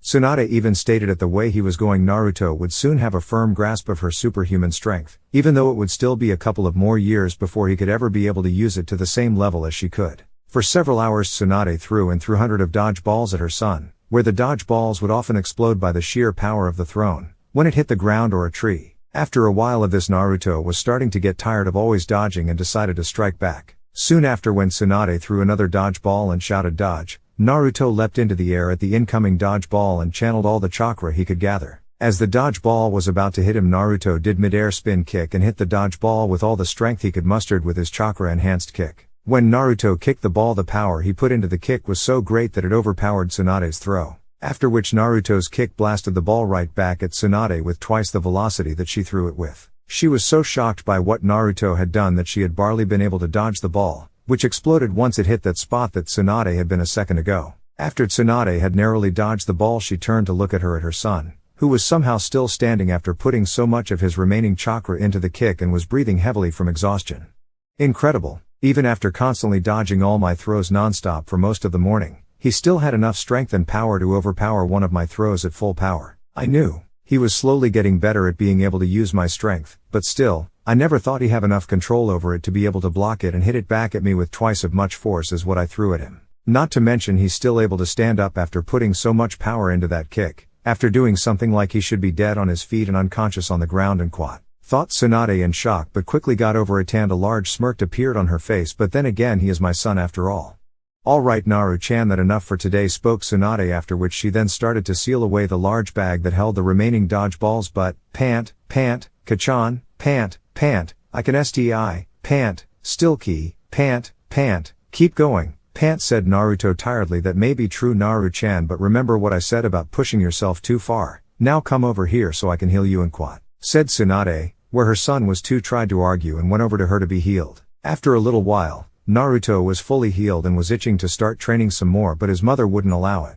"But Kachan, why can't I? Since you said the more I train the stronger I get, and I want to get as strong as you," Uro-Sanin and the Yondaime said. Naruto knew a lot about the Yondaime thanks to all the stories that Jiraiya told him about, although Tsunade didn't really like it, since she was still angry at Minato for turning their son into a Jinchuriki. But Naruto was still unaware of the fact that the Yondaime was his father, since both Tsunade and Jiraiya had decided not to tell Naruto until he was ready, in case he accidentally blurted it out to someone. Whenever Naruto asked about his father, the subject was always changed. Naruto also didn't know about the Kyuubi being sealed into him either, since like with the knowledge of his father it was decided to keep secret for the same reason. "Yes, Naru-chan, that true, but if we kept training you too tried to do your studies with Shizune," replied Tsunade. But I like training more when Naruto. Now Naru-chan, you know that your studies with Shizune are just as important as your other training, and if you want to be as good at healing as I am, then you have to study hard, said Tsunade, which convinced her son to agree and start to head home. During the last year, Naruto had become very eager to learn about being a medic, which was a dramatic change from when Tsunade had first hired a few months after his 6th birthday. Since when Tsunade first hired to get Naruto to study to learn to be a medic, Naruto was not interested, since he found all the studying boring and wanted to either play with Tonton or play other kids or train so that he kicked butt, Naruto's words, like Jiraiya or Minato. But that all changed when Naruto was 7, when he found a wounded rabbit in the forest near one of their houses that they had stayed in. When Naruto found the rabbit, it had been just attacked by a wild eagle, which had been scared off when it saw Naruto come over. When Naruto saw that the rabbit had been badly hurt, he had become greatly distressed, since he hated seeing animals hurt, where he went to his mother carrying the injured animal to her in hopes that she could do something. Thankfully, despite not being a vet, Tsunade knew what to do, since she still knew enough about most living creature biology. When Naruto saw how easily his mother had helped to heal the injured rabbit, he had become interested. After that, he decided to ask his mother if he could go with her when she went to heal people, which she happily agreed to. During the trips, Naruto became more and more interested in medical jutsu, since he saw how his mother helped so many people with it and how happy she made the people she healed as well as their families. It was then after his mother had healed a young girl, whom Naruto had befriended earlier, who had been seriously injured in an accident when she was playing with other children, that Naruto told his mother he wanted to be trained as a medic, much to his mother's joy, since he told her that he wanted to be a butt-kicking combat medic where he would kick load of bad guys' butt and help heal people who are hurt at the same time. After Tsunade heard Naruto's little decree, she had agreed to train Naruto to be a medic, even though it wasn't exactly what she had wanted. Suan knew it was the best she could get. After Naruto decided to train to be a medic, Tsunade started to train Naruto in medical ninjutsu and how to use his chakra to help heal others. Shizune also helped by teaching Naruto about how each part of the body works and what to do if certain things happen, like if a person had broken arm or if they were suffer a heart attack. It had been difficult at first, since Naruto found it difficult to try and remember the names of the different organs or bones and what they do for the body. Even despite Naruto's love of reading things and trying to learn from simple easy-to-read medical books for beginners, he still had trouble focusing on what he was trying to learn. But Shizune had found a unique way to help teach Naruto. For example, putting different cartoon-like faces, as well as imprinting thoughts and feelings onto the pictures of each organ and body, so to help make it both fun and easier for Naruto to focus on them and remember them. She also made up different rhymes or little songs to help Naruto remember the names of the body parts and what they were connected to and do, as well as what to do if with certain injuries happened. Tsunade had naturally been skeptical at first when Shizune had suggested it, but when Shizune applied her idea to help teach Naruto, Tsunade soon saw that the teaching method was working perfectly, since Naruto improved greatly in his medical nin training. Tsunade herself praised Shizune for her teaching skills. She even stated that Shizune had a gift in helping to teach children and helping them learn. This of course caused the young women to blush bright red at her sensei praise, since it was not too often that Tsunade would praise someone. But even despite Naruto growing progress in his medical training, he was still a long way from being able to heal people properly, even with just simple injuries or illnesses. Also, Naruto was now learning about Fuinjutsu, sealing techniques, from Jiraiya, where he was teaching Naruto how to seal simple things into scrolls like a kunai, after which when he returned, Jiraiya would then start to teach him other slightly more advanced sealing techniques. After a little while, Tsunade and Naruto reached their small house that they were staying in for now. When they were about to go in, Shizune quickly came of the house with a slightly concerned look on her face. "Tsunade-sensei, I'm glad that you're here. There is a man here looking for you to help heal someone," said Shizune. "So, what is the problem with that? A lot of people have come here looking for me when they needed to be healed or someone else to be healed," replied Tsunade, since it was common enough for it to happen with her as a healer. "No, he not looking for you. He looking for you, spoke Shizune. At this, Tsunade suddenly understood what Shizune meant and narrowed her eyes, since the only people that would know where she, meaning the real her, Tsunade the slug princess, was, where Jiraiya and the Sandaime. Naru-chan, and Shizune stay out here and practice throwing your senbon needles, while I go inside and talk to the person inside. Okay, said Tsunade as she turned around to Naruto with a smile on her face as if there was nothing wrong. Okay Kachan, come on Ne-chan, said Naruto as he pulled the end of Shizune Koso's robe to get to come along with him. Since he didn't think anything was wrong, since a lot of people came back to ask his mother to heal them or some else. After a quick nod of understanding to Tsunade, Shizune then went with Naruto inside Tsuan house. When Tsunade entered the room, she saw a young man with brown hair and glasses wearing an official uniform of a guardsman of Oni no Kuni, as well as carrying a pack of arrows and a bow on his back. Greetings Tsunade-sama, it is an honor to meet you in person, said the young man as he bowed down on the floor. I afraid you're mistaken since I not her my name is Yakumo, replied Tsunade. There is no mistake Tsunade-sama, so you can remove your disguise, replied the man. Tsunade narrowed her eyes, after which she then changed her form, from a short red-haired woman with blue eyes, to her usual form. So who are you and how did you know where I was staying and that I was in disguise? Asked Tsuande, as she was on guard in case the man was some sort of assassin or kidnapper. My name is Tachuho and I am one of the personal bodyguards of the High Priestess Lady Miraku, ruler and protector of Oni no Kuni, spoke the man named Tachuho. The High Priestess? Asked Tsunade in surprise. Hi, and she is in great need of your help Tsunade-sama, said Tachuho, and he bowed down to her again. Lady Miraku is gravely ill, due to an assassination attempt on her life by an assassin from a rival country who had hoped to kill her to disrupt the leader of our country. Fortunately Lady Miraku was able to foresee the attack and warn us about it, where we were able to capture him, but unfortunately the assassin had a backup plan and had poisoned her food. The best doctors in our land have tried to help her, but all have failed. She had even recently went into a coma due to the poison. You are our only hope she has of surviving. Please Tsunade-sama, I beg you save Lady Miraku, said Tachuho, still keeping his head on the ground. Before I say anything I want you to answer a question for me, spoke Tsunade without showing any emotion. How did you find out that I was here and that I was in disguise? Asked Tsunade, since she needed to know who they knew she was here. Before Lady Miraku went into her coma she had one last vision, where she saw you in disguise in this village with your student and a young blonde boy who she believed was your son, spoke Tachuho. At this Tsuan frowned and went into deep thought and said nothing. After several minutes of silence Tsunade spoke up again. Very well, I will help heal the High Priestess, but on one condition. Name it Tsunade-sama and it will be done, I swear it, spoke Tachuho as he stood up.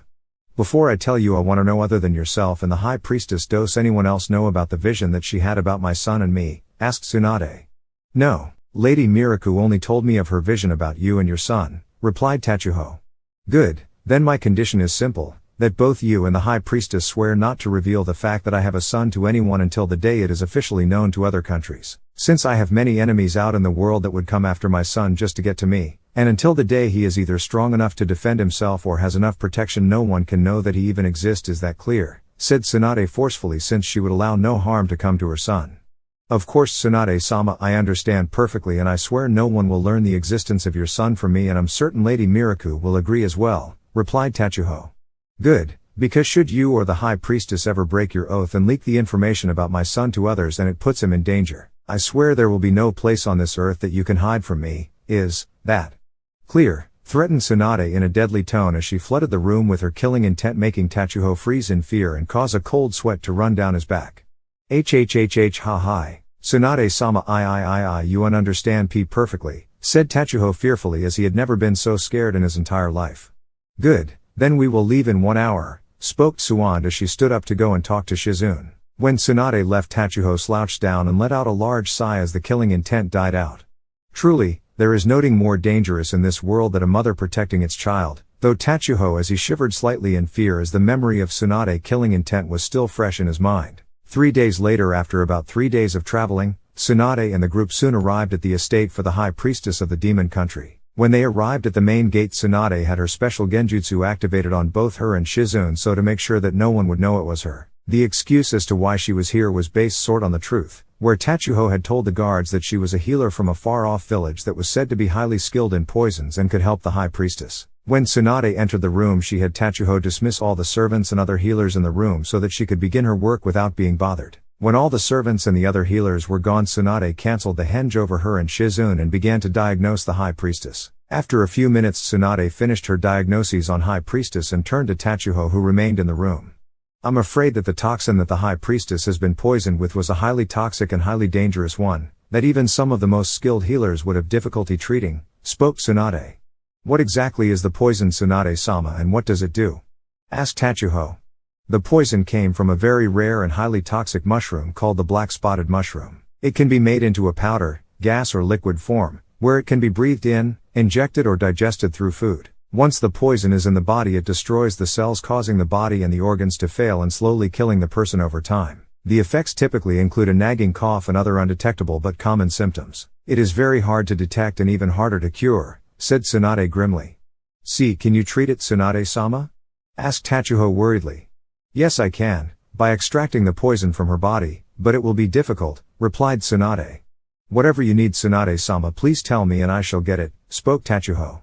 I need you to get several large bowls of hot water and bring them here, ordered Tsunade as she was going into her healer mode, where she got Shizune and Naruto to help her get everything needed to help the High Priestess. Soon enough, Tachuho had servants bring over 24 bowls of hot water to the door, where he then brought them into the room. Tsunade then had him and Shizune help restrain the High Priestess when she extracted the poison from the High Priestess' body. Once Shizune and Tachuho had restrained the High Priestess and were holding onto her, to make sure that she stayed still, Tsuan then used her Chakura no Mesu, chakra scalpel, to make an incision into the one of the affected parts of the High Priestess' body, after which she used her Saikon Chushutsu no Jutsu, delicate illness extraction technique, where she extracted the toxin from the High Priestess' body. It was a slow process and was quite painfully for the High Priestess, for even though she was unconscious, her body struggles in pain. Naruto also did his part to help by changing the water each time for his mother as she slowly extracted the poison from the High Priestess' body. After about an hour or so of slow and painful extraction, Tsunade had finally extracted the last of the poison out of the High Priestess' body.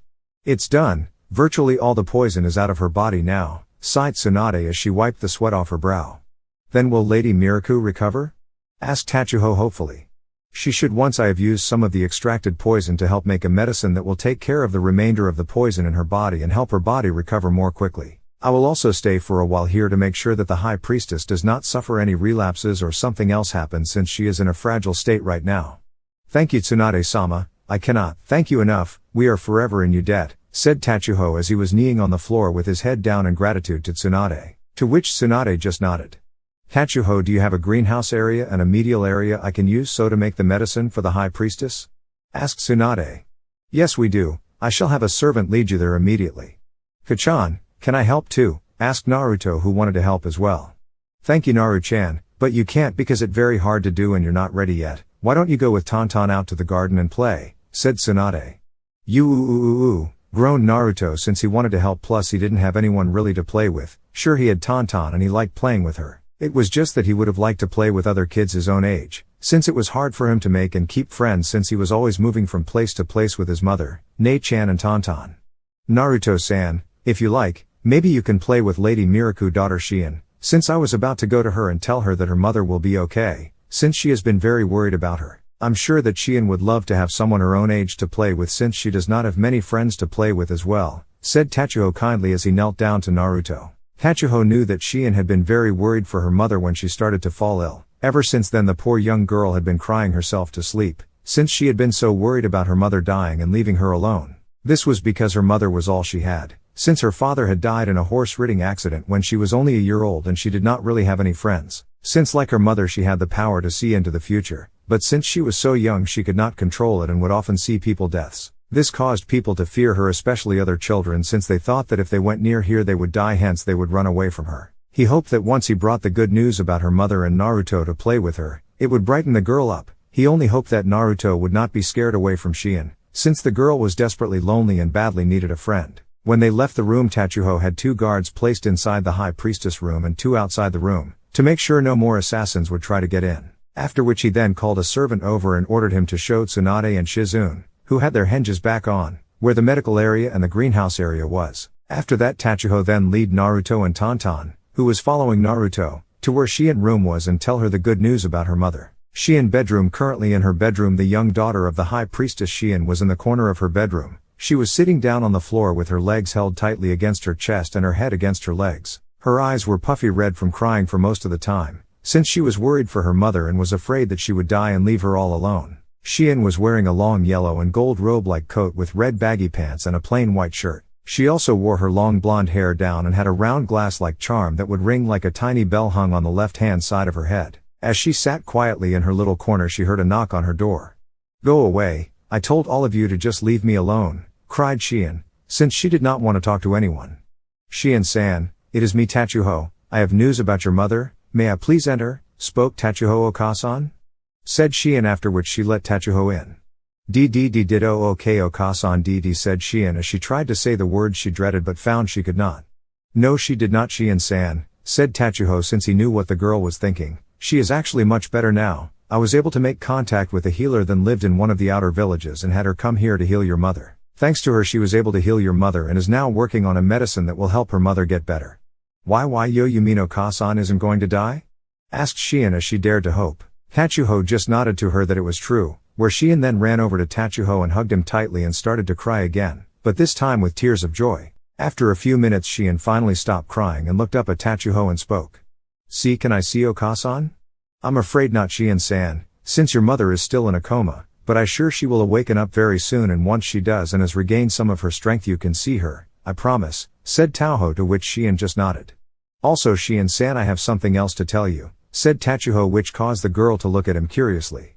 "The healer I brought has a son named Naruto. He is about your age and like you he doesn't really have that many friends, since he moves around a lot with his mother. Also since his mother is staying here for a while I thought you and him could meet and become friends since he doesn't really have anyone to play with either." And quote. At this Shion began to get worried since she was afraid that like the other children she tired to play with he would run away and call her freak like all the others. But won't he just run away like all the others?" said Shion. At this a sad look appeared over Tachuho, since he felt for the poor girl, since she was very lonely and just wanted a friend, and he hoped that Naruto would be that friend for her. "I do not think he will, Shion-san, since he seems to be a very kind young boy and I'm sure he just wants to be your friend, if you let him," and quote. After a bit of convincing, Tachuho was finally able to get Shion to agree to at least talk to Naruto, as long as Taho was here with her. After which Tachuho then opened the door and brought Naruto in, who was accompanied by Tonton.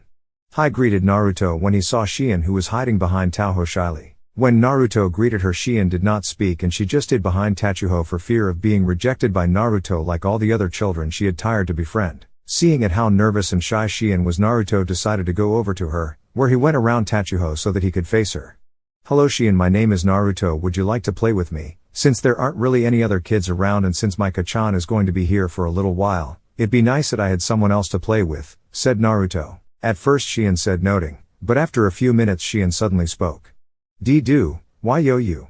Really, wanna play with me? Yeah, you're not afraid of me?" asked Shion, where she began to hope that she might actually have a friend. "Why would I be? It just that, other kids run away from me, and call me freak because I can see things that they can't. Then those kids are all idiots if they say that. My Kachan told me that no matter how different we are or what we can do, no one should be treated unfairly and no one should be alone. So you really want to be my friend?" asked Shion, to which Naruto just nodded and held out his hand, which Shion nervously took hold of. "Oink!" cried Tonton. This caused Shion and Naruto to take notice of her. "Oh sorry Tonton, I forgot to introduce you. Shion, this is Tonton, my family pet Big, and my friend," introduced Naruto.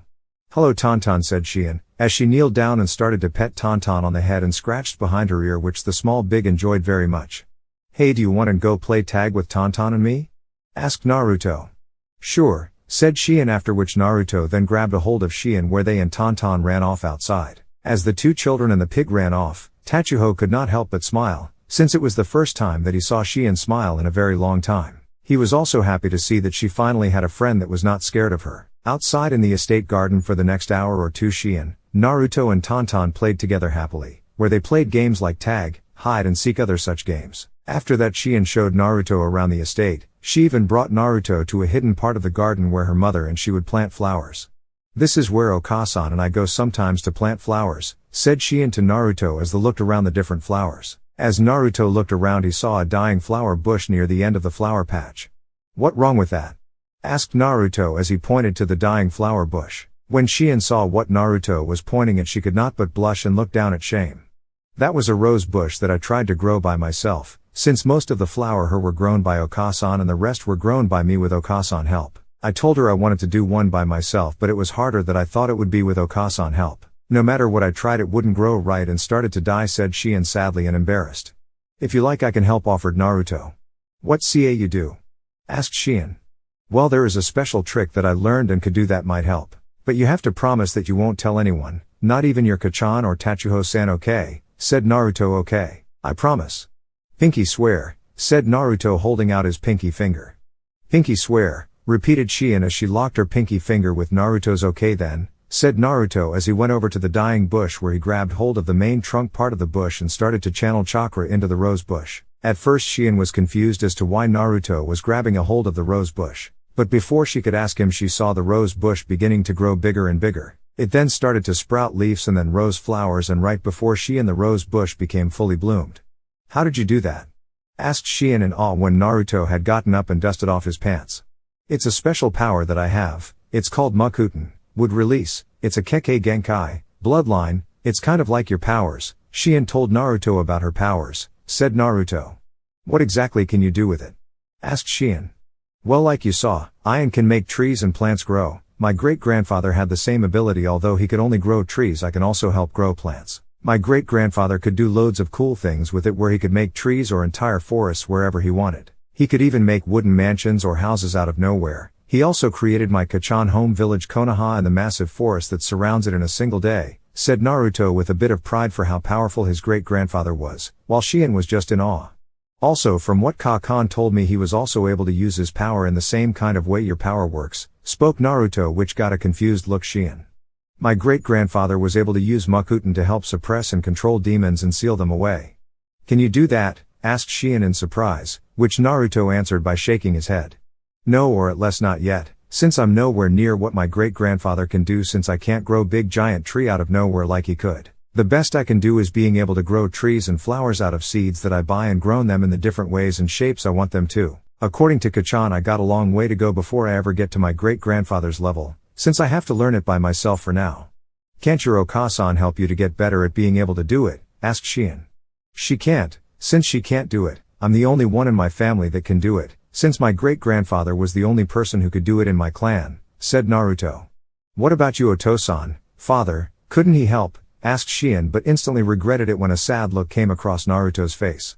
I don't have a Takan, another less formal way to say father, or at least not now. He died just when I was born, from what Kachan told me. She doesn't talk about it much, since every time I ask she gets this angry look on her face and changes the subject, sighed Naruto.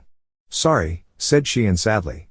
It's okay, I never knew him and I probably find out about him later on, so there's no problem, said Naruto as he put on a happy face.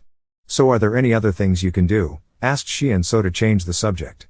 Yea, there are some other things I can do, but I can't say, since I could get in a lot of trouble with Kachan if I did. Hell, I get in a lot already if she found out I told you about me being able to do Makuten. Why's that? Asked Shien. Kachan told me that there are a lot of bad people out there that would like to take me away because of me being able to do Makuten. This is because I'm the first one to be able to do it since my great-grandfather. If those people found out, they come after me and take me away from my family. They would then make me use my powers to do a lot of bad things for them, since, thanks to my great-grandfather power, he was able to become one of the strongest ninjas around, and since I have the same power, those bad people would think I could be just as powerful as he was, hence they would want me under their control. That is why I have to keep my powers secret from everyone until I'm strong enough. Can you really become as strong as your great-grandfather? Asked Shien. One day maybe, since Kachan and Shizune-chan are training me as well as Urosanin, my perverted uncle in Quat. The last comment got a confused look from Shien until Naruto explained how Jiraiya would peek on women when in the hot spring. This of course caused Shien to scowl, finding what Jiraiya did disgusting. Besides, it's my dream one to become stronger than my hero, the Yondaime Hokage who defeated the Kyuubi by himself. It also my dream to become a great healer like Kachan and become a Konoha ninja like the rest of my family were, as well as become Hokage like my great-grandfather, my great-great-uncle, and like the Yondaime, spoke Naruto. Well, I think you can do, said Shien, which caused Naruto to smile and blush slightly. After that the two continued to talk with one another about different things for a few hours, although Naruto didn't mention or show any more of his abilities to Shien, since he didn't want to get into more trouble with his mother in case she found out he told Shien. This continued until they were called by Tachuho and a few of the other guards to come for dinner. 3 days after Tsunade had extracted the poison from the high priestess' body, the high priestess awoke from her coma. When Shien found out, she immediately went to her mother and cried in her arms. The high priestess was equally happy at seeing her daughter, and was even more so when she learned that Shien and Naruto had become friends. During her recovery period, the high priestess often watched the two children play, since it made her happy to see her daughter be a normal child and playing with another child. During the following 2 weeks since Naruto and his family arrived at the estate, both he and Shion spent every day playing with one another along with Tonton. Often enough Shion would even watch Naruto train with his mother. When she first saw Tsunade type of training she was afraid that she might hurt Naruto. But Shizune assured her that he would be okay, which he was despite the bruises he would have, which would go away after a few minutes thanks to his quick healing, after training. It was at this time that Naruto was running to the main gate of the estate to meet Shion and 5 of her guards. Both he and Shion had asked both their mothers if it'd be okay for them to go to the small park outside the nearby village, so that they could go and play on the swing and slides, as well as the other things there since there were none of them in the estate. Both the High Priestess and Tsunade had agreed as long as they had some guards with them and were always in sight of them. When Naruto reached the gate he saw Shion, her mother, who came to say goodbye to Shion since she could not go with them as she was still recovering, along with the 5 guards, were waiting for him. When Shion greeted Naruto she saw that he had a necklace around his neck with a large green crystal on it. When she got a better look at it she recognized it as the same necklace he had seen his mother wear around her neck. "Naruto-kun, is that your Okasan necklace?" asked Shion. "Hi, I found it in our bathroom where Kachan must have left it. I tried to find her to give it to her since it's really valuable, but I couldn't find her so I keeping it around my neck so I won't lose it," answered Naruto. "That very kind of you, Naruto. Now you and Shion have a nice time playing in the park and don't stray too far from the guards so that they can see you." "Okay," said Miraku. "We will, Okasan," replied Shion as she and Naruto walk out the gate with the guards. At the park, when the group arrived at the park, the 2 young children ran off to play on the different play equipment like the slide, seesaw, jungle gym, merry-go-round, sandbox, spring rider, swing set and chin-up bars. As the children played together the 5 guards watched them carefully and kept an eye out for any trouble. Unfortunately trouble had already found them. Hidden in the tree line beside the park, unknown to the children and the guards, 3 Chunin Ame Nins, rain ninjas, hid in the tree line watching them and waiting for the chance to strike. "The Ame Nins, so how long do we wait, Maku?" asked one of the Ame Nins. "We wait till the moment is right, Ken," answered the ninja called Maku to the other Ame ninja. Maku was middle-aged man and was medium built with jet black hair, gray eyes and a round face, and wore a standard Chunin out for Ame Nin. He wore a yellow shirt with a gray-blue flak jacket over it, and black pants with a weapons pouch strapped to them. The ninja named Ken was a young man in his mid-20s. He had long brown hair that he had tied up into a ponytail. He also had blue eyes and had a tin face. Also, like Maku, he wore a yellow shirt with a gray-blue flak jacket over it, and black pants with a weapons pouch strapped to them. "We wouldn't even have to do this if that fool the Sawa no Kuni, Swamp Country, Daimyo sent had done his job right, or if he had just sent us instead to kill the High Priestess," said the 3rd member of the Ame group. "I know, Kame, but what done is done, and as long as we get paid for the job I don't really care," replied Maku. The man named Kame was the youngest of the group, who was just in his 20s. He had red hair and green eyes and had a narrowing face. Also, like the rest of his group, he wore a yellow shirt with a gray-blue flak jacket over it, and black pants with a weapons pouch strapped to them, as well as a short tanto sword strapped to his back. "But why do we even have to kidnap the girl anyhow? Can't we just go and kill the High Priestess ourselves?" asked Kame. "We can't kill her because the High Priestess guards are on alert and will guard her constantly. Not to mention the High Priestess may use her powers to see into the future like she did before and see our attack and have her guards be ready. So the best way for us to kill her is to kidnap her daughter and hold her for ransom. Once the High Priestess comes to us with the ransom we kill her," answered Maku. "But isn't there a chance that the High Priestess might see that it's a trap and not come?" spoke Ken. "Doesn't matter if she does know it's a trap, she still comes, since as long as there a chance that she might save her daughter she take it, since a mother will do anything to protect or save its child. Besides, when we do lay the trap we will have more than one type of trap to kill her with, and even she won't be able to predict all of our traps and attacks," said Maku. "But what do we do with the daughter once we killed her mother? Do we kill her as well or what?" asked Kame. "We take her back to Sawa Daimyo, since he told me if we can take the girl alive then he pays us double our fee. Since when the girl reaches the right age he will marry her. This would then allow him to gain control of Oni no Kuni legally. Not to mention a wife that can see into the future would be very useful to him, and any children he would have with her would most likely have her power, making her more valuable to him," spoke Maku. Both Kame and Ken nodded in understanding but could not help but be slightly disgusted with the fact that they be handing over a 7-year-old girl to the Sawa Daimyo. Since the Sawa Daimyo was a 50-year-old man who was overweight and bald, and the fact that he was planning to make the young girl his wife made them all the more sick. But they quickly shook off their disgust, since they were paid to do a mission, and as long as they got paid it was no concern to them what happened to the girl.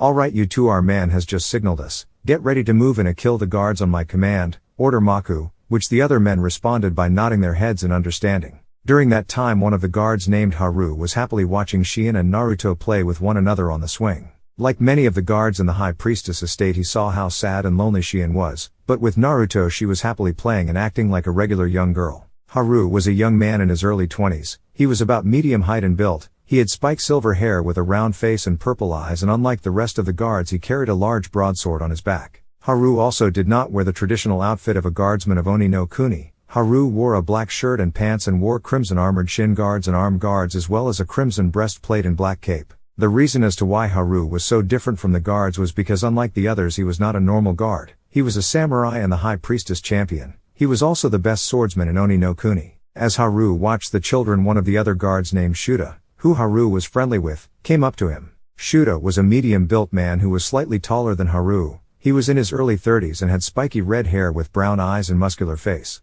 He also wore the tradition outfit of a guardsman of Oni no Kuni and carried a straight narrow sword in its sheath on his left-hand side hip. "You certainly enjoy watching the children play," said Shuta. "Yes, I'm glad to see that Shion-san has someone her own age to be with, since she needed a friend for a very long time," replied Haru, where Shuta just grunted. The two of them continued to watch the children play until suddenly the three Ame ninjas appeared out for the tree line and quickly killed the other three guardsmen.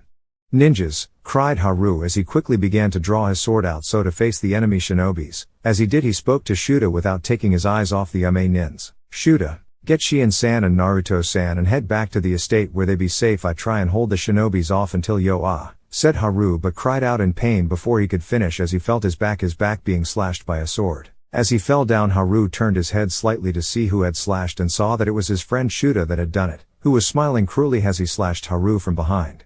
Shuta, BB, but why?" asked Haru as he lay on the ground bleeding badly. "Simple, to get rich. Why else? The daimyo of Sawa no Kuni his will pay me a small fortune to help kill the High Priestess, and once I help bring him the High Priestess spoiled brat he pay me double what I get for helping to kill the High Priestess." "You traitor," growled Haru as he wanted nothing more than to slice the man in two with his sword.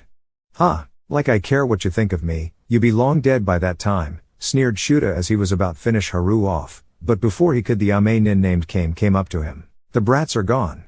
"What?" roared Shuta. "They must have ran off into the forest as we were killing the other guards. We can't find them anywhere in Quat." "You idiots, can't you do anything right? They're just kids. How hard can it be? We have to find them quickly before the High Priestess finds out that's something wrong, and send out the whole guard after us," shouted Shuta as he started to head into the forest. "What about him?" asked Kame, pointing at Haru, who was still lying on the ground bleeding from his wound.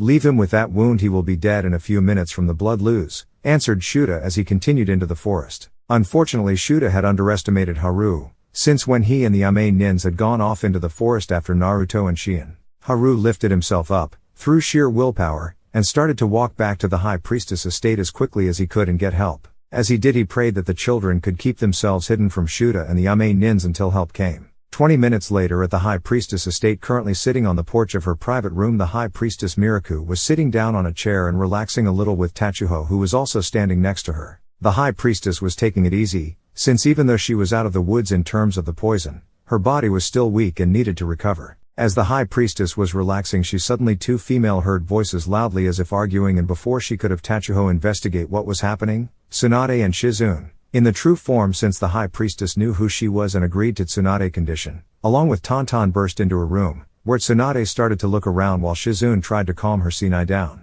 "I know I had it, Shizune, I just don't remember where I put it," said Tsunade angrily as she tore the room apart as she looked around. After seeing this, the High Priestess spoke up to try to help solve whatever problem there was with Tsunade before she destroyed her room. "Is there a problem, Tsunade-sama? Perhaps I can help?"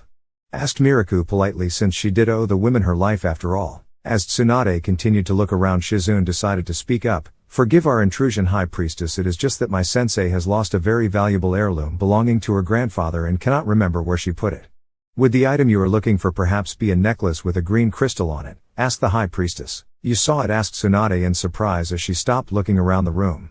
"Yes, I did. I saw your son Naruto had it around his neck when he met Shion and the guards when they were going to the park outside the estate. He had told me that the necklace was valuable and belonged to your grandfather. He had also told me that he found it in your bathroom and had looked for you to give it back, but couldn't find you, so he decided to wear it around his neck to keep it safe." When Tsunade heard this, the deep dark feeling she had been having in the pit in her stomach, ever since she realized she lost her necklace, grew. Tsunade prayed that nothing would happen to her son, but unfortunately her accursed bad luck followed true as always as a panic guard came rushing into the room. "Lady Miraku, we have an emergency," cried the guard. "What happened?" "My lady, we just found Haru Dono at the main gate and he was badly wounded. He told us before he passed out from his wounds, that one of the guards named Shuta attacked him right when he and the other guards were attacked by enemy shinobis. He also told us that all the other guards were killed by the enemy shinobis and also said that Shuta and the shinobis were hired by the daimyo of Sawa to kill you and kidnapped your daughter. Also he told us that the shinobis and Shuta went after your daughter and her young friend who had ran away into the forest when they were attacked and caught." The moment the guard had finished speaking, Tsunade raced right past the man, who saw nothing but a yellow blur, with Shizune and Tonton hot on her heels. "Tachuho, I want you to gather as many men as you can and have them met me at the gate in 5 minutes," ordered the high priestess. "But my lady, you have not yet fully recovered from the poison," spoke Tachuho. "I do not care, this is my daughter's life and I will not lose her," rounded the high priestess angrily. "Of course my lady," said Tachuho as he and the other guard ran out the room to gather as many guards as they could. "Please be safe, Shion," though Miraku as she left the room to meet guards at the main gate. At the same time as the high priestess was giving orders out to her guards, Tsunade was racing out the gate with Shizune and Tonton to where Naruto and Shion were last. "Please be alright Naru-chan, please be alright," though Tsunade worriedly while also thinking, "If any of those bastards have touched so much as a hair my baby boy, they will wish they had never been born." "Hold on Naruto and Shion were coming, just hold on," though Shizune as she did her best to keep up with her sensei. Naruto and Shion as the mothers of the two children moved out to save their children. The said children were running for their lives deeper and deeper into the forest trying to keep one step ahead of their pursuers. Pant. "Did we lose them Naruto-kun?" asked Shion as they is behind a tree so that Shion could catch her breath. "I don't think so, since the guys that are after us are ninjas, so I don't think we can lose them that easily," replied Naruto. "But why are they us? What do they want?" asked Shion. "I don't think they're after us, I think they are after you," answered Naruto. "But why? Think about it Shion-chan. Your Kachan is the ruler of this country, you're practically a princess. That means they want to kidnap you and hold you for ransom, or someone hired them to kill you for some reason. Then what do?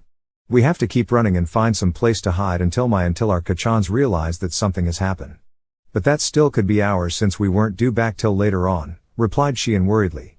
"I know, but we have no choice," said Naruto angrily, since he knew he stood no chance against the ninjas, since they were all older and more experienced than he was. Not only that, but he also had to protect Shion as well, which made it all the harder if he had to fight.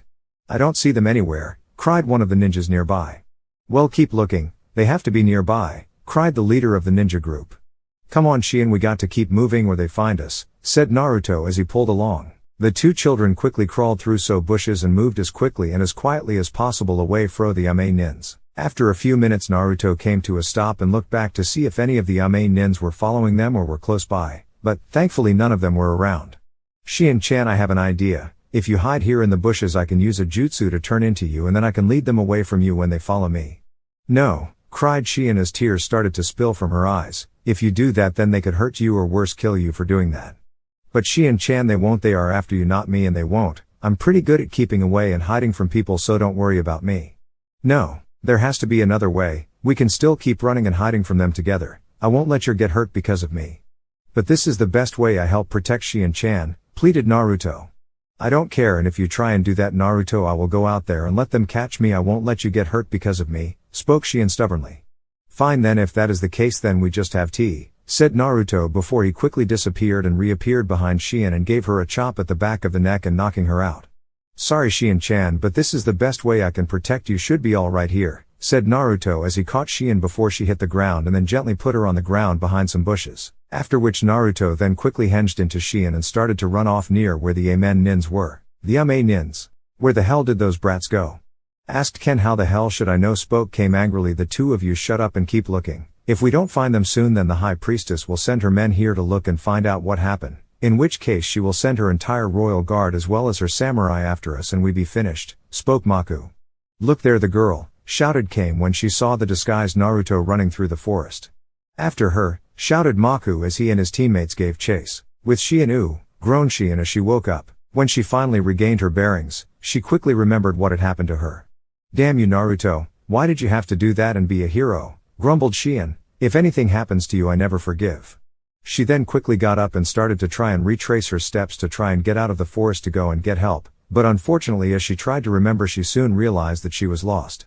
What am I going to do? I'm lost, and if I don't get help soon those ninjas may kill Naruto, thought Shien worriedly, and she tried to find something familiar that would help her get out of the forest, but unfortunately all the trees looked the same and didn't know which way they had come from. As Shien was trying to gain her bearings in the forest, she did not notice the figure coming behind her until it was too late. With Naruto and the Ame Nins, as the disguised Naruto ran through the forest, he turned his head slightly to see if the Ame Nins were following him. When he turned, he saw two of them, and before he could wonder on the whereabouts of the third, he suddenly found himself being grabbed by the third Ame Nin. Came.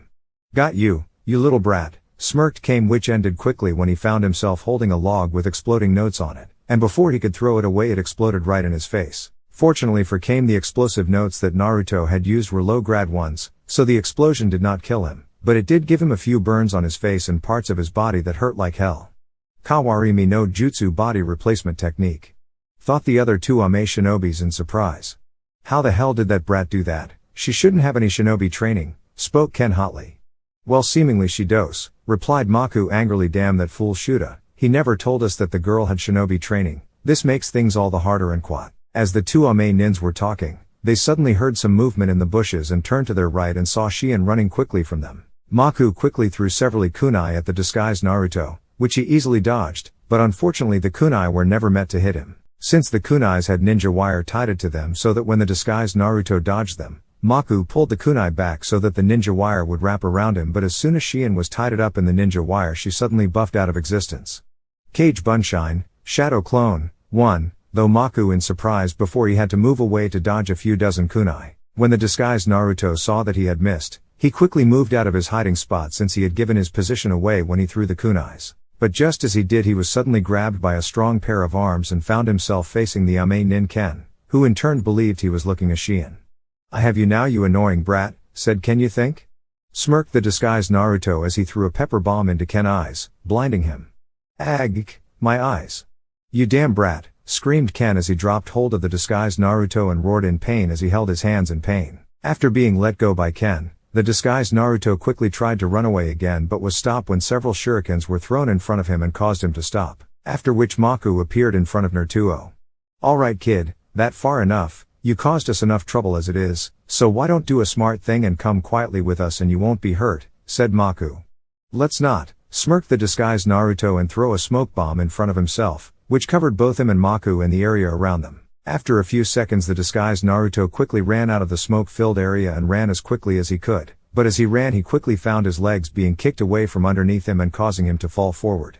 But luckily Naruto was able to keep his wit about him, and as he fell forward he threw his body forward, which caused him to flip forward and land on his feet. But as soon as he regained his footing, Naruto found a kunai blade against his throat with Maku standing behind him and holding the kunai in a reverse grip.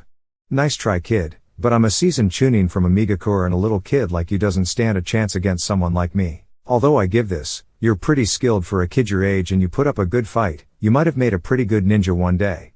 Thanks, but I'm not done just yet, replied the disguised Naruto, and before Maku could even ask what Naruto was talking about, he suddenly felt several tiny explosions on his legs. The tiny explosions on Maku's legs were caused by exploding pouches that Naruto had secretly hooked onto Maku's leg during the smoke screen and had activated them right when Maku had caught him. Thankfully the exploding pouches had distracted Maku enough to make him move away from Naruto, which gave Naruto the chance to quickly turn around and channel his chakra into his fist, where he then punched Maku in the stomach, where thanks to his training with his mother, Naruto sent Maku 20 feet away and right through 2 trees. Impossible. How on earth did a mere child gain such incredible strength? Who on earth has been training her? Though Maku, as he lay on top of the ruined remains of the trees he went through, since he couldn't move as his whole body was in pain, he knew that he had broken at least 8 ribs from smashing through the trees as well as from Naruto's punch. After punching Maku, Naruto began to pant slightly since he was still not used to using his mother's superhuman strength. After a minute or so after gaining his breath, Naruto decided to start running again, and get a head start away from the Ame Nins before they could reorganize themselves and start chasing him again. As Naruto was about to start to run, a sixth sense that he had developed from and the training he had done with his mother told him to move away, which he thankfully did, since if he had not then he would have had his back slashed from Kame, who looked furious beyond words and seemed to beyond all reason, which was most likely due to the burns on his face that disfigured his face slightly. Damn you, you cursed brat, I kill you for what you done to me, roared Kame as he continued to slash at the disguised Naruto, trying to kill him, completely forgetting the fact that his mission was to capture Shien and bring her in alive and unharmed.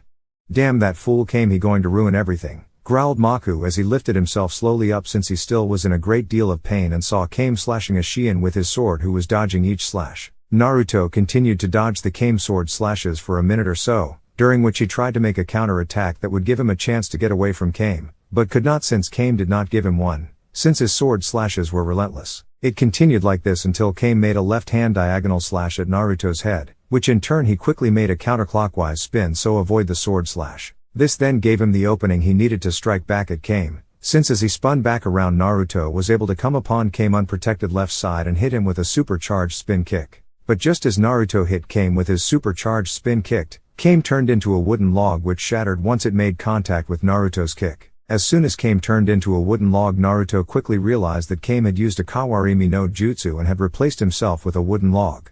But before Naruto could do anything, he was blindsided by a kick to the head from Kame which caused Naruto to slam into a nearby tree. Luckily, despite being hit, Naruto was still able to hold his henge, so he still looked like Shien. But even still he was still slightly disoriented from being hit and then slamming against a tree. When he regained his bearings, he looked around quickly for Kame, and quickly saw him standing right in front of him with his short sword above his head ready to cut Naruto head in two.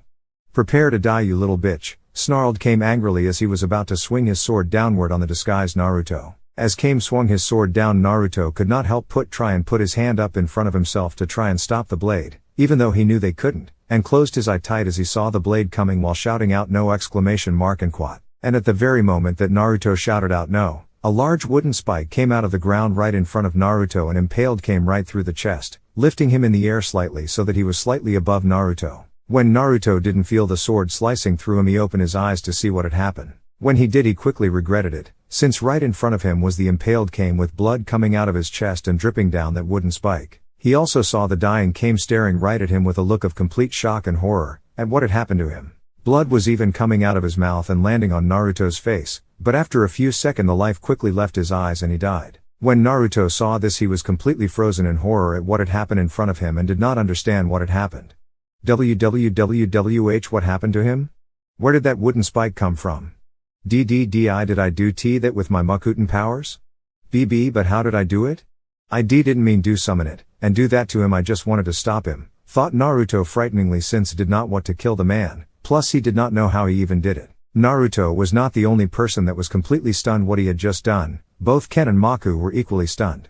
Impossible, a mere child killed Kame. And how the hell did that child summon that wooden spike, thought Ken in disbelief. Makuten, thought Maku as he quickly recognized the special ability of the Shodaime Hokage which he had read about. How on earth can a child with no shinobi blood or link to Konoha have the power of its founder? It's not possible, and quat. As the two shinobis continued to stare at the disguised Naruto, who was still frozen from the shock at what he had done, in disbelief, Shuda appeared carrying a struggling Shien over his shoulder. "What the hell is going on here?" cried Shuda when he saw the scene in front of him. "Why the hell are you fools chasing after this imposter when I have High Priestess daughter here?" "What? But how can that be when we've been fighting her here?" spoke Ken as he pointed to the disguised Naruto, who was now getting over his shock at what he had done. "Then she must be a fake," said Maku, as he suddenly realized that they had been fooled. "Shien," cried Naruto when he got over his shock and saw his friends being held by Shuda. "Let her go," cried Naruto as he stood and glared angrily at Shuda, who just smirked. "Who's going to make me? You? Ha! I'd like to see you try, kid. You also might as well get rid of the disguise, we know you're the fake," sneered Shuda as he looked down at him. Realizing that the charade was up, Naruto realized his henge to reveal his true self. "Just as I thought, you're the Shien little playmate, the healer's son, and quat. Naruto-kun, run away before they capture you," cried Shien as she struggled against Shuda hold on her. "No, I won't leave and abandon you, Shien-chan," answered Naruto as he glared angrily at Shuda. "How sweet, you care about your little friend. But you should have listened to her, boy, or just run away earlier, you might have lived then. But since you didn't, and because you have caused us so much trouble, you will have to die," sneered Shuda. "Shuda, don't underestimate the boy, he more dangerous than he looks. Look at what he did to Kame," warned Maku. "All that shows me is that you shinobis are not as strong as you have everyone else believe, considering that you were defeated a mere 8-year-old. I finish him off so that we can finally get out of here. We wasted enough time as it is," said Shuda as he drew his sword with his one free arm. Knowing that he did not have much time and could not make a direct attack against Shuda without risk hurting Shien, Naruto decided to try a jutsu that he had been working on for the past few months. The jutsu was one he had created himself but had no real luck at being able to use it, but he knew this was his only shot at saving Shien and stopping Shuda. "Please let this work, please let this work," pleaded Naruto in his mind as he did 3 hand signs and slammed both his hands on the ground and channeled his chakra into the ground and cried out. Makuten, Mokushoku, would release wooden tentacles, after which dozens of wooden tentacles from the tree nearby came out of the ground, started to wrap around Shuda's body, forcing him to let go of Shion and dropping his sword and then pulling him to one of the trees behind him. Makuten, he did it again, he really can use the Makuten power of the Shodaime Hokage, though a stunned Maku wwwh what the hell what's going on, shouted Shuda as struggled against the wooden tentacles that pulled his to the tree behind him, and wrapped themselves around his body and month once he was against the tree. Once Shuda was wrapped up in the wooden tentacles, Naruto quickly went over to Shion to see if she was okay. Shion-chan, are you okay? Asked the worried Naruto as he helped her up. Hi, I think so, then come, we have to run before those other 2 ninja guys come after us, spoke Naruto as he pulled Shion with him and started to run. But unfortunately they did not get far before Maku and Ken captured them by throwing their surujins, which quickly wrapped around their bodies and legs and stopping the children from running and further. As the 2 children tired to struggle free, the 2 Ame nins came and walked up to them. Once they got to them, Ken turned to Maku. So what do we do with the boy? We will take him with us back to Amigakure, what? But why? After all the trouble he caused us and after killing Kame, we should just kill here and now, don't be a fool. You saw what the boy was able to do and how well he fought, not to mention he has the Makuten powers of the Shodaime Hokage. If we bring him back to Ame and present him to Hanzo-sama, we will be heroes, since we would have brought him a child with the powers of Makuten. Plus, considering how strong he is now, imagine how strong he would be once he was properly trained by Hanzo-sama, and if we got him to be loyal to our village, he could help Ame become the 6th great shinobi power. Not to mention he could start up a clan full of Makuten users and Ame helping it to become as great as Konoha, just like the Senju clan did for them, spoke Maku with earnest. After hearing this, Ken could not help but agree with Maku, since the boy could be the key to Ame gaining untold amount of power and glory. Not to mention if you combined his power with their leader Hanzo, then Ame would become powerful enough to challenge even Konoha. After that, both the Ame ninjas agreed that once they brought Shion to the Sawa Daimyo, they would bring Naruto back to Ame with them. But just when the 2 Ame nins were about to pick up the 2 struggle children, Maku saw something heading towards them at the corner of his eye and quickly shouted, "Move," to Ken, where they jumped away. As soon as they had moved, they saw that the object that was about to hit them was a massive tree that was thrown at them. When the tree flew past them, and the children have crashed into several more trees nearby and destroyed them completely. What hell, though, both Ame nins when they saw that the object was a tree. Once the tree crashed into the other trees, the 2 Ame nins started to look around as to who or what had thrown that tree at them. When they started to look around, they quickly saw who had thrown the tree, since the person had appeared right next to the 2 tied up children. When they saw who the person was, their faces quickly went ghost white and both of them took several steps back in fear. For right before them was none other than Senju Tsunade, the Slug Princess and one of the Densetsu no Sanin, legendary 3 ninja. But what scared the Ame nins the most was that she looked furious beyond words. But if the Ame nin thought they were in trouble before, what Naruto said next made them wish they had never laid eyes on Naruto. Kachan. Once they heard Naruto utter those words, the 2 ninjas knew they were dead men. Tsunade of the Sanin had a child. Though Ken in surprise and in fear, since he knew what would most likely happen to him now. The boy is the son of Tsunade. No wonder the boy is so strong and has Makuten powers of the Shodaime Hokage, he's his descendant. No matter what, we need to get back to Ame fast and report this to Hanzo-sama immediately, though Maku. But just as he had finished thinking that, he made eye contact with the vengeful-looking Tsunade and nearly shitted himself from the murder look in her eyes. He then knew that the chances of them escaping, let alone surviving, were very, very slim. As Tsunade glared at the 2 terrified Ame nins, Shizune quickly appeared behind her with her senbon needles out and ready. Right next to her was also Tonton, who looked ready to fight as well. Shizune, take Naruto and Shion away from here, they don't need to see what I about to do to these bastards, spoke Tsunade without taking her eyes off the 2 nins. Hi Tsuan-sensei, replied Shizune as she quickly picked up the 2 tied up children and ran off to somewhere safe with Tonton following behind her. As Shizune ran off carrying the children to safety, Tsunade then focused her full attention of the 2 Ame nins. You bastards made 2 mistakes today. The first was that you bastards took the job that the daimyo of Sawa no Kuni hired for, and the second was, you threatened and attacked my son, spoke Tsunade as he roared the last part and released a massive amount of killing intent that practically made the Ame nins shit themselves. After which Tsunade then leapt forward into the air and quickly came falling down to the ground, doing a falling axe kick while crying out Sutenkyaku, painful sky leg, after which she landed right between the 2 Ame nins and created a gigantic crater. Both Ken and Maku barely jump out of the way of the massive attack, but had several large cuts from the debris of the attack. Her strength is monstrous. How can she even be human? It's no wonder she and her former comrades were able to survive battling against Hanzo-sama with power like that. though Ken in both awe and fear of the sight of Tsunade's superhuman strength. Shit, we have to get out of here now and fast. We don't stand a chance against one of the Sannin, especially one that is a mother, thought Maku as he knew that a mother protecting its offspring was dangerous enough. But the fact that Tsunade was both a mother and a cage-level shinobi made her 10 times more dangerous than she usually was, and the worst type of person anyone would want to face against. Ken, we have to get away from here now, we're no match for her, shouted Maku to his comrade, who nodded and was about to run, but before he could, Tsunade appeared right of him and delivered a massive uppercut, breaking his jaw and sending him flying into the air, after which, before Ken could even register what had happened to him, Tsunade appeared again over him in midair and delivered another massive falling axe kick, hurtling him down to the ground and creating a massive crater and killing him, as well as breaking every bone in his body at the same time. Once Maku saw what happened to Ken, he tried to run but was stopped by some senbone needles hitting him in the back of both his legs and causing him to fall forward to the ground. When he turned around to pull the needles out, he was just able to see Tsunade falling towards him from the air with her fist smashing down into him. Once her fist connected with Maku, his body exploded from the sheer power of her strength, where Tsunade was then left in the middle of yet another massive crater, but this time covered in the blood of one of the Ame nins. After dealing with the 2 remaining Ame nins, Tsunade turned and looked over to the impaled Kame. Once she saw that he was impaled with a wooden spear, she quickly realized what must have happened,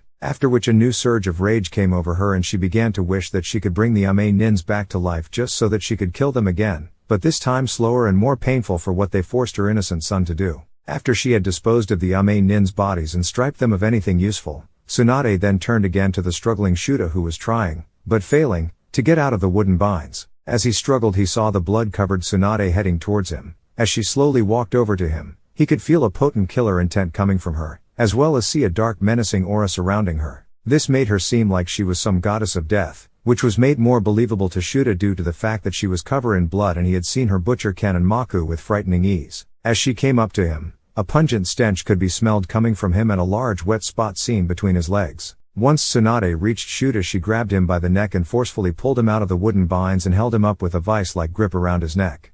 You should consider yourself very, very lucky that I'm not going to kill you, since if I was I would do it very slowly for trying to harm my son and Shien. But since I need you right now, I'm going to let you live for now, since I want you to tell me what the daimyo of Sawa wanted you to do, and if you have better no lie to me. Because I know if you do, and if you try, I will turn you inside out and throw you into a vat of salt. Are we clear?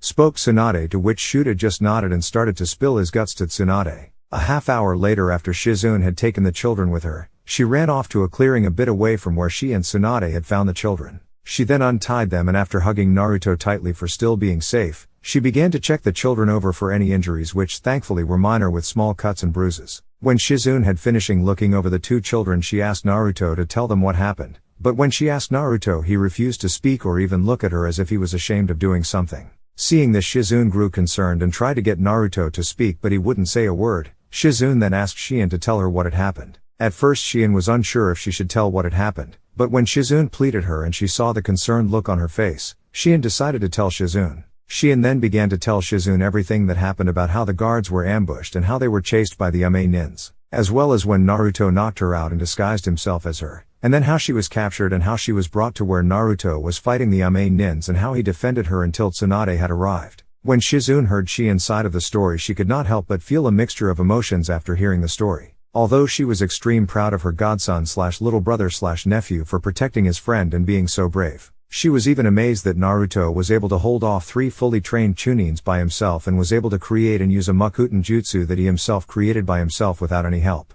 But still she was extremely angry at him for putting himself in harm's way, by acting as a decoy for the Ame nins to following him where he could have been killed. But Shizune held off her anger since she still did not have the whole picture as to what had happened, since she still did not yet know what fully happened in the fight between Naruto and the Ame nins, since Shien was not there to say. Shizune then went over to Naruto and gently put her hand on Naruto's shoulder, who flinched slightly at her touch, and spoke to him gently. Naruto, I know you don't want to talk about it, but please tell me, since I want to help you, since I know something bad must have happened to you between those ninjas and you. I would like to know what happened there as well, spoke a familiar female voice. When the group heard the voice, they all quickly turned around and saw Tsunade, not covered in blood since she used a water jutsu to wash away the blood, dragging an unconscious Shuta behind her. Sensei, are you alright? What happened to the Ame nins? Asked Shizune. I'm fine, Shizune, and those bastards have been dealt with, replied Tsunade simply. Now, as I was saying, I would also like to know what happened. Although I have heard most of what happened from this bastard, where Tsunade lifted the unconscious Shuta and then dropped him on the ground, and I have a fair idea of what happened. I still like to hear it from you, Naru-chan and Quat. Even after his mother asked to hear what, Naruto did not answer and continued to look ground, and just when Tsunade was about to ask him again, Naruto suddenly spoke up. If I tell you, you will hate me and think I'm a monster, and said Naruto with tears in his eyes, and before he could say any more he was suddenly enveloped into a strong hug by his mother. Shh, Naru-chan, I could never hate you and you have never done anything wrong in your life, we all just want to help you, that's why you should tell us. Because if you bottle it all up it will hurt you later on. Talking about things like this to people usually help and Quat. For the next few minutes Naruto said nothing and just cried in his mother's arms, but after a while he stopped. He then told them everything from how he led the Ame Nins away and fought them, to how he killed the Ame Nin, came with his Makuten powers and protected Shien. When Naruto was finished he then looked to his mother with tear-stained eyes. I sorry Kachan, I didn't mean to kill that man, it was an accident. I swear, please don't hate me, said the upset Naruto. The next thing Naruto knew he was enveloped as another strong hug by his mother, who was now crying herself. You don't need to be sorry, Naru-chan, it wasn't your fault, you didn't do anything wrong. If anyone to blame it's them for forcing you to do it and me for not being there to protect you when you needed me and Quat. As the mother and so cried in each other's arms, Shizune and Shien watched them, since neither of them wanted to interfere. As Shien watched Tsunade and Naruto she herself started to cry, since she blamed herself for what happened, since it was her idea to go out here and it resulted in her guards being killed and her friend having to kill someone. Shizune was also crying a little, and when she saw Shien crying and blaming herself she went over to comfort the poor girl, since she believed it was all her fault at what happened. Thankfully Shizune convinced her that it wasn't her fault, but the girl continued to cry a little. As she did, Shizune looked over Shuta and could not help but glare angrily at the unconscious man, since if there was anyone to blame it was him, since he was the one you told the Ame Nins where to attack. As he glared at the man she wished that she could get her hand on the man and perform surgery on the man, while he was awake and without any aesthetics, and remove his organs one by one for putting the children in harm's way, since she hated when children were harmed, and for making her godson/nephew/little brother kill a man. After a while, when everyone had calmed down a bit, Tsunade, Shien, Shizune, Naruto, Tonton and the unconscious Shuta, who was being dragged by Tsuan by his left foot, walk out of the forest. When they were out of the forest they were met by the high priestess Miraku along with 80 royal guards and 20 samurai. Okasan, cried Shien when she saw her mother with the royal guards and samurai. Shien, cried Miraku when she saw her daughter and quickly ran over to her and hugged her tightly. Thank the heavens that you safe, said Miraku, after which she then turned to Tsunade, who was under her special genjutsu Hanjigen along with Shizune. Thank you Hana-san, too, not only did you save my life, but also the life of my daughter. I'm forever in your debt. Do not thank me, High Priestess, thank my son Naruto, he was the one that protected her until I had arrived, and had he not, it would be certain that she would be in the hands of those shinobis and on her way to Sawa no Kuni now, replied Tsunade. What exactly did the daimyo of Sawa no Kuni want with my daughter and Quat? Asked the High Priestess slightly angrily, since she wanted answers. He wanted to take over your country and absorb it into his own, since with you dead your country would be without a leader and be easy to take over. When the first attempt had failed he had the Ame Nins and the Shuta bastard to kidnap your daughter and hold her from ransom. They would have you go to a certain place with minimum guards and kill you. After that they would bring Shien to the Sawa daimyo, and when she reached marrying age he would marry her, so that when he took over your country it would be a legal takeover, since Shien is your daughter and rightful ruler of Oni no Kuni. Not to mention he want your bloodline power to see into the future, finished Tsunade, since she found the whole plan disgusting, and when she first heard it she punched Shuta lights out. He will pay this, spoke the high priest furiously, as want to make the man pay for what he done. Here, this will be very useful in handling him, said Tsuan as she tossed a rolled up scroll to the Miraku. What is it? Asked the Miraku as she caught the scroll. It's a letter from the daimyo of Sawa to this bastard, said Tsunade, pointing to Shuta again, stating for him to help with the kidnapping of your daughter Shien and the assassination on you. The idiot had it on him when I searched him. This will prove what the daimyo of Sawa no Kuni tried to do, and if you release the news what happened here in this letter proving the Sawa daimyo underhanded tactics, which will put him in a bad spot with the other nations, especially with Konoha, since you are our ally, and I don't think he will want to mess with both Oni no Kuni, its allied nations, and Konoha all at once, so it will have to sue for peace on your terms. Thank you Hana-san, I owe you much, said Miraku to Tsunade, after which she then kneeled due to Naruto to face him. And I owe you even more, Naruto-san, thank you for protecting Shien. You're welcome Miraku-san, said Naruto quietly with a sad and weak smile, which caused the high priestess to ask Tsunade what happened, since he was not himself. When she asked, Tsunade told her that Naruto had accidentally killed one of the ninjas when he fought them. At this the high priestess gasped, and unshed tear threatened to fall, as her heart went out to the poor boy, since no child should have to do what he had to do. This just made anger at the daimyo of Sawa grow and swore she make the man pay heavily for what he had done. I'm truly sorry for what you had to do, Naruto, and I will not forget my debt to you. Thank you, spoke the high priestess, as she knelt down and hugged Naruto in gratitude for what he'd done for her and her daughter. After she got up, she had her guards take Shuta from Tsunade and place him in the dungeon under heavy guard when they reached the estate, and be kept there until he was fully interrogated and was tried for treason. After the guards took Shuta away, the group started to head back together to the estate. Later on, a month after the event with the attempted kidnapping of Shien, things started to settle down. News of the failed kidnapping attempt on Shien spread, although information on Naruto and Tsunade involvement was kept secret per Tsunade request. When the allied countries of Oni no Kuni, which included Konoha, learned of the daimyo of Sawa attempt of kidnapping the high priestess daughter, with the letter proving his involvement, they immediately started to put heavy politically pressure on both the daimyo and his country. They threatened to place an embargo on the country, as well as threatening to declare war if he did not make hefty compensations for what he had done. Eventually the daimyo of Sawa no Kuni complied and had to give a very large sum of money to High Priestess and give up rights to several territories and hand them over to the rule of Oni no Kuni. During that time, Naruto, Tsunade, Shizune and Tonton continued to stay in the estate to monitor the High Priestess' health until she fully recovered, as well as to help Naruto deal with what had happened. It had took a while, but eventually Shizune and Tsunade, with a little help from Shien, helped Naruto come to terms with what he had done and deal with it. Afterward, Tsunade even let Naruto keep her necklace since she had a feeling that it would be useful to Naruto later on in his life. Once Naruto had come to terms with it, Tsunade decided that it was time for them to start moving again. Must you leave? You are all more than welcome here, and both Oni no Kuni and myself owes all of you much, spoke High Priestess Miraku. Indeed, we can never thank you enough, spoke Haru, who had recovered from his wounds. Yes, considering what happened earlier, if we stay we might draw attention on ourselves, which is something that we wish to avoid, as we have told you. So I think it would best if we leave, replied Tsunade. Very well then, but know that you are all more than welcome to come back again, for you are all honored heroes here, and when the time is right everyone in Oni no Kuni will know of it, said the High Priestess. Thank you, we shall return one day, replied Shizune as she bowed slightly.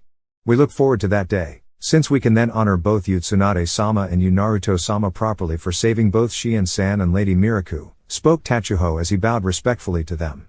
I'm going to miss you, Naruto-kun, you were my best friend, said Shien sadly as tears began to fall down her eyes since she was losing her only real friend. What do you mean by we're best friends? We are still best friends and nothing going to change that, spoke Naruto as he went to Shien. Here, this is for your Shien-chan, said Naruto as he handed Shien a small potted Satsuki azalea bonsai tree that he had hidden behind his back. This is something for you so that you can remember me by. It's a Satsuki azalea bonsai tree that are not that many, since they are hard and slow to grow, but it was no problem for me and Quat. The adults of the group of the two groups could not help but smile as they saw Naruto give the small bonsai tree to a blushing but smiling Shien, who took from him. It beautiful, thank you Naruto-kun, said Shien as she then did something that surprised everyone, especially Naruto. She gave him a soft but gentle kiss on his left cheek. When Miraku saw this, she was surprised at first like the rest, but that turned quickly to a smile, especially when Shien moved away and Naruto began to blush red from what she had done. The High Priestess even giggled like a schoolgirl when she saw that her daughter was now as red as a cherry from what she had done and had her head down trying to hide it. It seems that Shien has a little crush on Naruto, though Miraku, as she giggled again and thought how cute the two would be if they got together. Both Haru and Tachuho were equally surprised but then smiled. When Shizune saw this, she could not help but giggle as well. They look so cute, thought Shizune. Naruto going to get a lot of teasing about this from me later on, and Quat. Even Tonton cried oink in laughter of what happened. The only person that was not laughing or smiling was Tsunade. Just great, it already started. These little harpies are already trying to steal my innocent Naru-chan from me. Though Tsunade, as she started to grumble, but if she thinks she can sink her claws on him, then she got another thing coming, and Quat. After that, Tsunade and the others started to walk away as they did the High Priestess, Tachuho, Haru and Shien waved goodbye to them. After Tsunade, Naruto, Shizune and Tonton were out of sight, the High Priestess and the other head back into the estate. As they did, the High Priestess suddenly turned her head slightly and spoke to her daughter. Well, Shien, now that you have gotten yourself a little boyfriend, when should I start planning the wedding? Okasan, cried an embarrassed Shien as her mother along with Tachuho and Haru laughed at the young girl's bright red face. Well, Naru-chan, you're growing up to be quite the little ladies' man since you already got your first girlfriend. Soon enough you have loads girls chasing after you, giggled Shizune. Oink, cried Tonton in agreement. Can it Nei-chan, Shien not my girlfriend, cried a still red Naruto. I just hope that Shien-chan kiss doesn't have any cooties in Quat. Author's note. Come on, he only 8 and all boys at that age think girls have cooties. Well, didn't you say that she was your friend and she is a girl? so that means she is your girlfriend, doesn't it? Teased Shizune. She not my girlfriend, I mean she is a girl, and she is my friend, but that doesn't mean that she my girlfriend. I mean it does, but that is, but she is, arg, cried Naruto as he held his head in confusion at what he was trying to say, while Shizune just giggled at embarrassing the poor boy. Maybe we should give Naru-chan the talk Tsunade sensei? Asked Shizune innocently, although smirking at the reaction she knew Tsunade would have. Over my dead drunken body, cried Tsunade, there no way I'm going to let any of those little harlots try and corrupt my sweet baby and quat, while at the same time thinking, this wasn't happen so soon, things like this wasn't supposed to happen till puberty, I'm not ready, I'm too young to deal with this. At this Shizune just laughed at Tsunade's reaction and continued to tease and annoy both her and Naruto about she and kiss for the rest of the day. Well, holy hell, this video was long. Props to you if you made it to the end. Anyways, I don't really have much more to say, so this is Amaterasu signing out. Have a wonderful night/day. Bye.